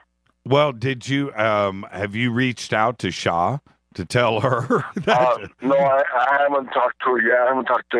Like I said, I just talked to Les earlier today. I sent him a text. Well, remember what Shaw said last year? She said that she wanted to hear from everybody a year from now to see. But she was pretty. The thing is about Shaw, and for the audience that doesn't know what we're talking about, Ed, Shaw is I don't want to say, well, she calls herself the Good Witch, but she does readings. And last year on Halloween, she came on the show and she probably did 50 readings that night. You remember she was doing them like in 1 minute. Oh yeah. And yeah. And she was freaking everybody out. She freaked me out. She's a very nice person. What I mean is, she's a sweetheart. I talked to her a couple times on Twitter before I gave up my Twitter account. Yeah, and I was having issues with Twitter for a while there. I couldn't add any new people. Well, and she was very she was very direct. She wasn't like doing these broad things, no, she was very, very, very direct with the things that she was saying. And what was it? Do you remember exactly what she said to you? She just said she couldn't see me anymore. Wow. And that's all I could actually remember. And so when you hung up that night after she did your reading, were you like, yeah, whatever, yeah, okay, and then boom? I go, no, I can change this, but somehow I slipped in the crack somewhere and I didn't. Interesting. Yeah. Wow. How does she? All I have to say is, anybody out there, when you have that loved one, get high on each other, man. You just get so high on each other that you can't get enough of each other. Yeah, I know that's always the thing, and you're absolutely right. You're absolutely right with that, Ed. Well, like I said, I'm sorry to hear that, but one door closes, another one opens, and I think you should. I think you know what I would do if I was you. I'd be getting a hold of Shaw right now because you need to know what's happening next week. That's what you need to do. Yeah, I'm trying to get. Are you guys back on TuneIn? Yeah, we're on TuneIn. Okay, because it says when I go to the Fade to Black on there, it says I forget exactly. It's something about it is not in order right now. Oh, it plays it. Oh, I don't know. I haven't been to TuneIn in a while, but I haven't had anybody say anything about it. I would, myself, somebody here would get an email about it. Yeah. I'll ask right now. I don't know. It's an issue with my phone. I don't know. Yeah. I have the luck with the POSs. You know what I mean? Well, I just wanted to send you a random call and let you know I'm okay. Yeah, right on, I'm Ed. thinking about you guys. I'm up here in Montana, Big Sky Country. Next week we're supposed to start construction on the roof of my nephew's cabin, and we're looking to start the first winter here. Right on, Ed. Thank you so much for the phone call, my brother. No problem. God bless you guys. Love you. Right back at you. Reverend Ed Miller, everybody. How about, in Twitter, really quick, is everything fine on TuneIn? I'm just going to shout that out. I got to wait for 30 seconds for the delay to go through. But is everything fine on TuneIn? Everybody... Yeah, we're going to have Shaw on. I'm watching Twitter, too, as well. Yeah, we're going to have Shaw back on the show here very soon. All right, back to the phones. Hi, you're live on Fade to Black. Who's calling? Hey, it's Shawin. What's up, Jimmy? It's who? Shawin. How are you? Hey, I'm doing good. How are you? What's cracking? Listening to the show tonight, man. David frickin' Childress off the chart. Yeah, man. I can't say enough. And it was funny because, and I'll say this really quick, before the show, actually leading up to the show too as well, 90 minutes was, and I was like, David, we're going to be wrapped up in conversation. You're going to say, what, you can tell he didn't want to leave tonight.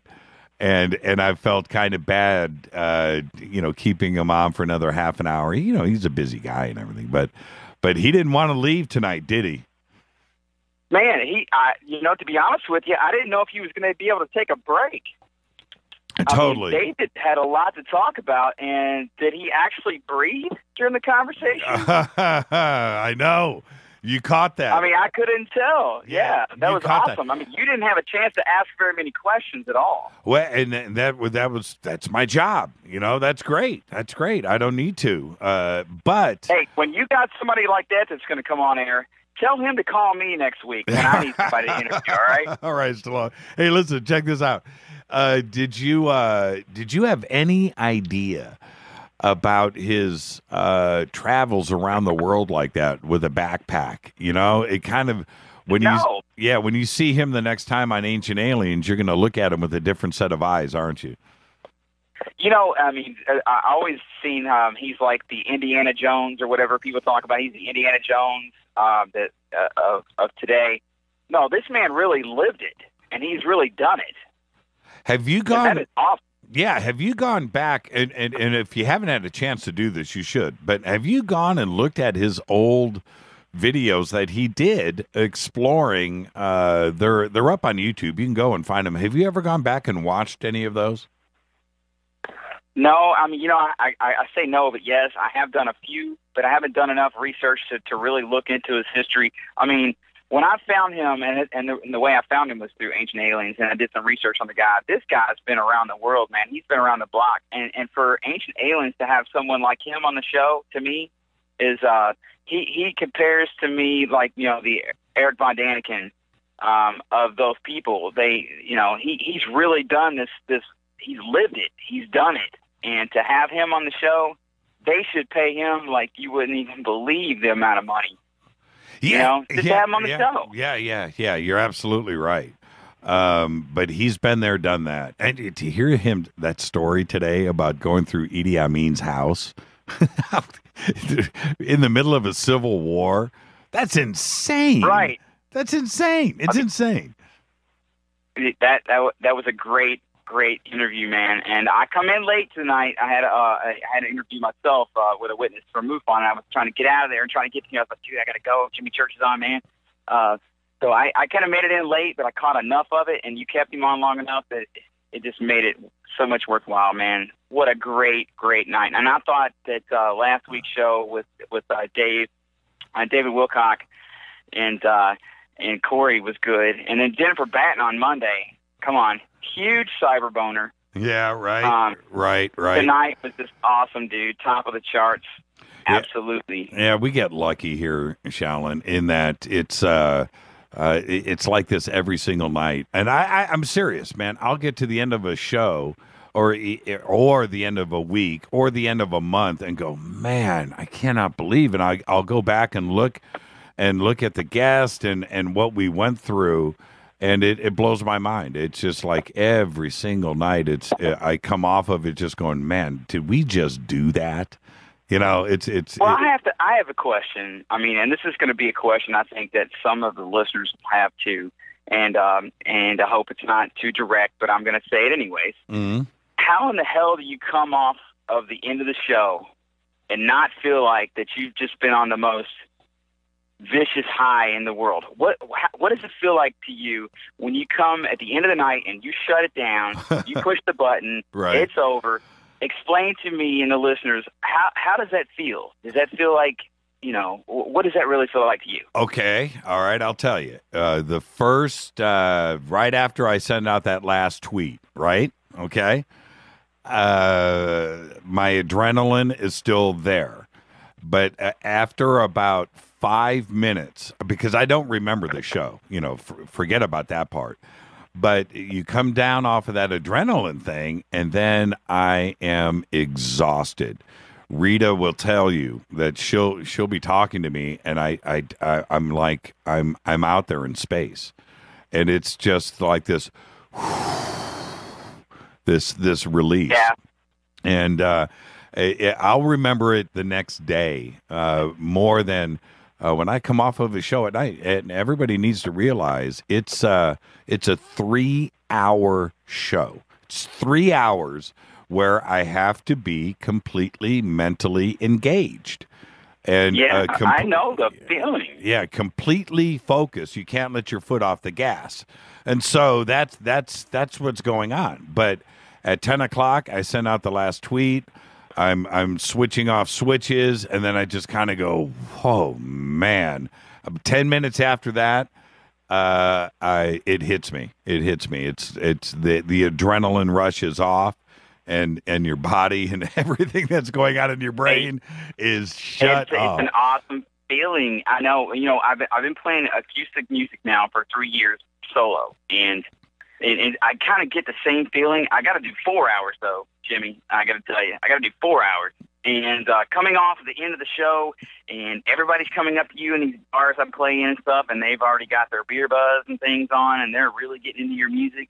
Right. And I've got to wind up all the cords. I got to pack my PA in my car, and I got to put all the stuff in there. And it's like I don't have that ability just to shut it down. So that's why I wanted to ask you, what is it like to come off from talking to David Childress or, you know, Dave Wilcox or anybody that you've interviewed, you know, that adrenaline rush, and you answered the question exactly the way I expected. Yeah, it is exhausting. It is. It's exhausting. And some guests, well, most of them, because we have, you know, really good guests on the show, that the conversation will drive itself and it'll go naturally in its own direction. But there's other nights where you're more pulling the line instead of letting it, go naturally. And that's really exhausting after 3 hours of, pushing a conversation. That'll wear you down. But no, it's always like for great. me, my comparison I have to say is like playing for a bar full of ashtrays and empty chairs. Yeah. Hey, Shallon, thank you so much for the call, man, and don't be a stranger. All right, brother. Thank you. I'll talk to you. Shallon, man. Shallon. Oh, hi, you're live on Fade to Black. Who's calling? You need to turn me down. Is this me? Yes, you're live on the air. Hi, Jimmy. This is Casey. Your first. Hey, hey, Casey. How are you, man? You're wonderful, Jimmy. Today I took 2 hours permission from work to come to make the show. I don't want to miss it. I gotta tell you, Jimmy, my brain is like so hot right now. What a wonderful show. Just thought of, I said, I'm going to ring. I'm going to let Jimmy know what a show today it is. Yeah. It's every time when David says Vimana, it gives me a chill. I know. I knew you were going to say that. I knew it. Yeah. His knowledge when it comes to the Vedic text, I mean, and absolutely. I wish I had more time, Casey, to actually break down the Vedic text and spend time reading it myself. It's thousands of Jimmy, years. I'm from India. I belong to a religion named Hindu. And whenever you refer something from Vedic, I'm telling you, it's like one of my aunts, she is very good with all these kind of stories from Veda. And, whenever David talks about it, this Veda and other things, Vimana, Pushpa Vimana, it comes back to me. And he's so right. I'm telling you, we were on Twitter discussing about, all the libraries which got destroyed and stuff. But I know in India, we have a lot of things still in practice. And he has a vast amount of knowledge about it. Yeah, and that's exactly right. Everything that has ever been written, it seems like, is gone. But India is still sitting on everything, and it's there, and that is such a direct reference to history because it's there, and we can go and read it. And you're absolutely right about that, Casey. Hey, and I can imagine. I'm from the country, and if I have to do like David, like doing a research, at least it will be easy, and it will be so tough for him going from here to there to do the research. How much I cannot even imagine how many people you got to talk to. Communication, everything. Oh, he's really great. Yeah, exactly right. Hey, Casey, I'm at the end of the show, my brother. Thank you so much for taking the time to call in tonight. Thank you, Jimmy. Bye, Casey. Bye. Casey in the house. Hey, what's up, Les? Hi, Jimmy. That was KC. I can't believe KC called in. He had to, man. We talked about Vedic text all night, so you knew he was going to call in. Oh, wow. Yeah, that was cool. What a week on the show. I'm sitting here thinking to myself, Jimmy, it's been an awesome month. I mean, think about last week. We had Corey Good. Yep. And Wilcock on the same night. Then we had Vahan Satyan on this Tuesday. Yep. What I think it's mind blowing. I think like Gabriel said a few minutes ago, it's totally blown his mind all over the place. His mind's on fire. Yeah. I got Jennifer texted me a couple of times this week, just thanking me, for the show on Monday. And I texted her. I was like, no, the honor is mine. Jennifer, you have no idea. And I'm just thinking to myself, man, we had Jennifer Batten on Monday. Vahan sat down on Tuesday. Last night we had Larry Holcomb on. Today, David Hatcher Childress. And like I tweeted out last night to everybody, you guys are spoiled, man. Yeah, we are. David is a much cooler person than I ever thought he would be. Yeah, that's one of the problems with a show like Ancient Aliens, because you're only going to see 10 seconds of somebody at a time, 10 seconds, 15 seconds. Rita will tell you, we've gone out with Jason Martell, and outside, when you go out and you hang out with some of these people that you only know, from these very short bursts of being on TV, and then you go out and hang out with them, and you just see this other side of them. And just like tonight with David, he doesn't go on radio, man. He doesn't do that. He just doesn't do it. And so you only have this one side of him. And then tonight he comes on, and and you hear this side of him that you had no idea, and you just have a new respect for the guy.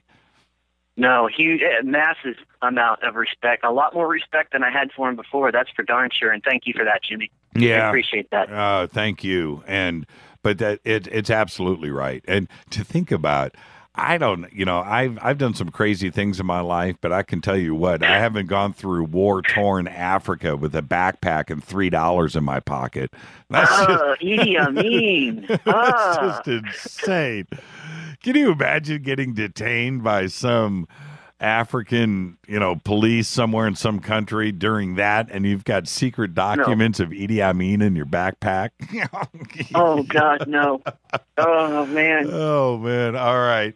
Hey, Les, we're at that point, my brother. Why don't you get us out of here? And now, yes, sir. And real quick before we get to that, Monday is Labor Day, and well, we'll make an announcement about Monday's show over the next couple of days. But I have the feeling, everybody, that we're going to do a best of Monday night, because I think I'm going to barbecue with the family and hang out. Jimmy, that would only be your right, my brother. Well, Rita said, you want to hang out with the family and cook out on Monday? And I said, yes. So, it just may go down that way. Just announce it. Take the weekend off, brother. Get us out of here. It's family time. Get us out of here, right. Les. Get us out. We got 1 minute. All right. First, Jimmy, would like to thank all the new callers who faded on 2 phoned home tonight. David Hatcher Childress as well. Fade to Black executive producer is Rita Kamurian. Show is produced by Hilton J. Palm and Mark D. Kovar. Special thanks to LJ3, that's me, Renee Jonas, and Mark Dunbar. Announcers are Steve Harder, Gene Vito, and Mark D. Kovar. Faded by Dale. Webmaster is Drew, the Geek. Music is by Doug Aldrich. Intro by Spaceboy.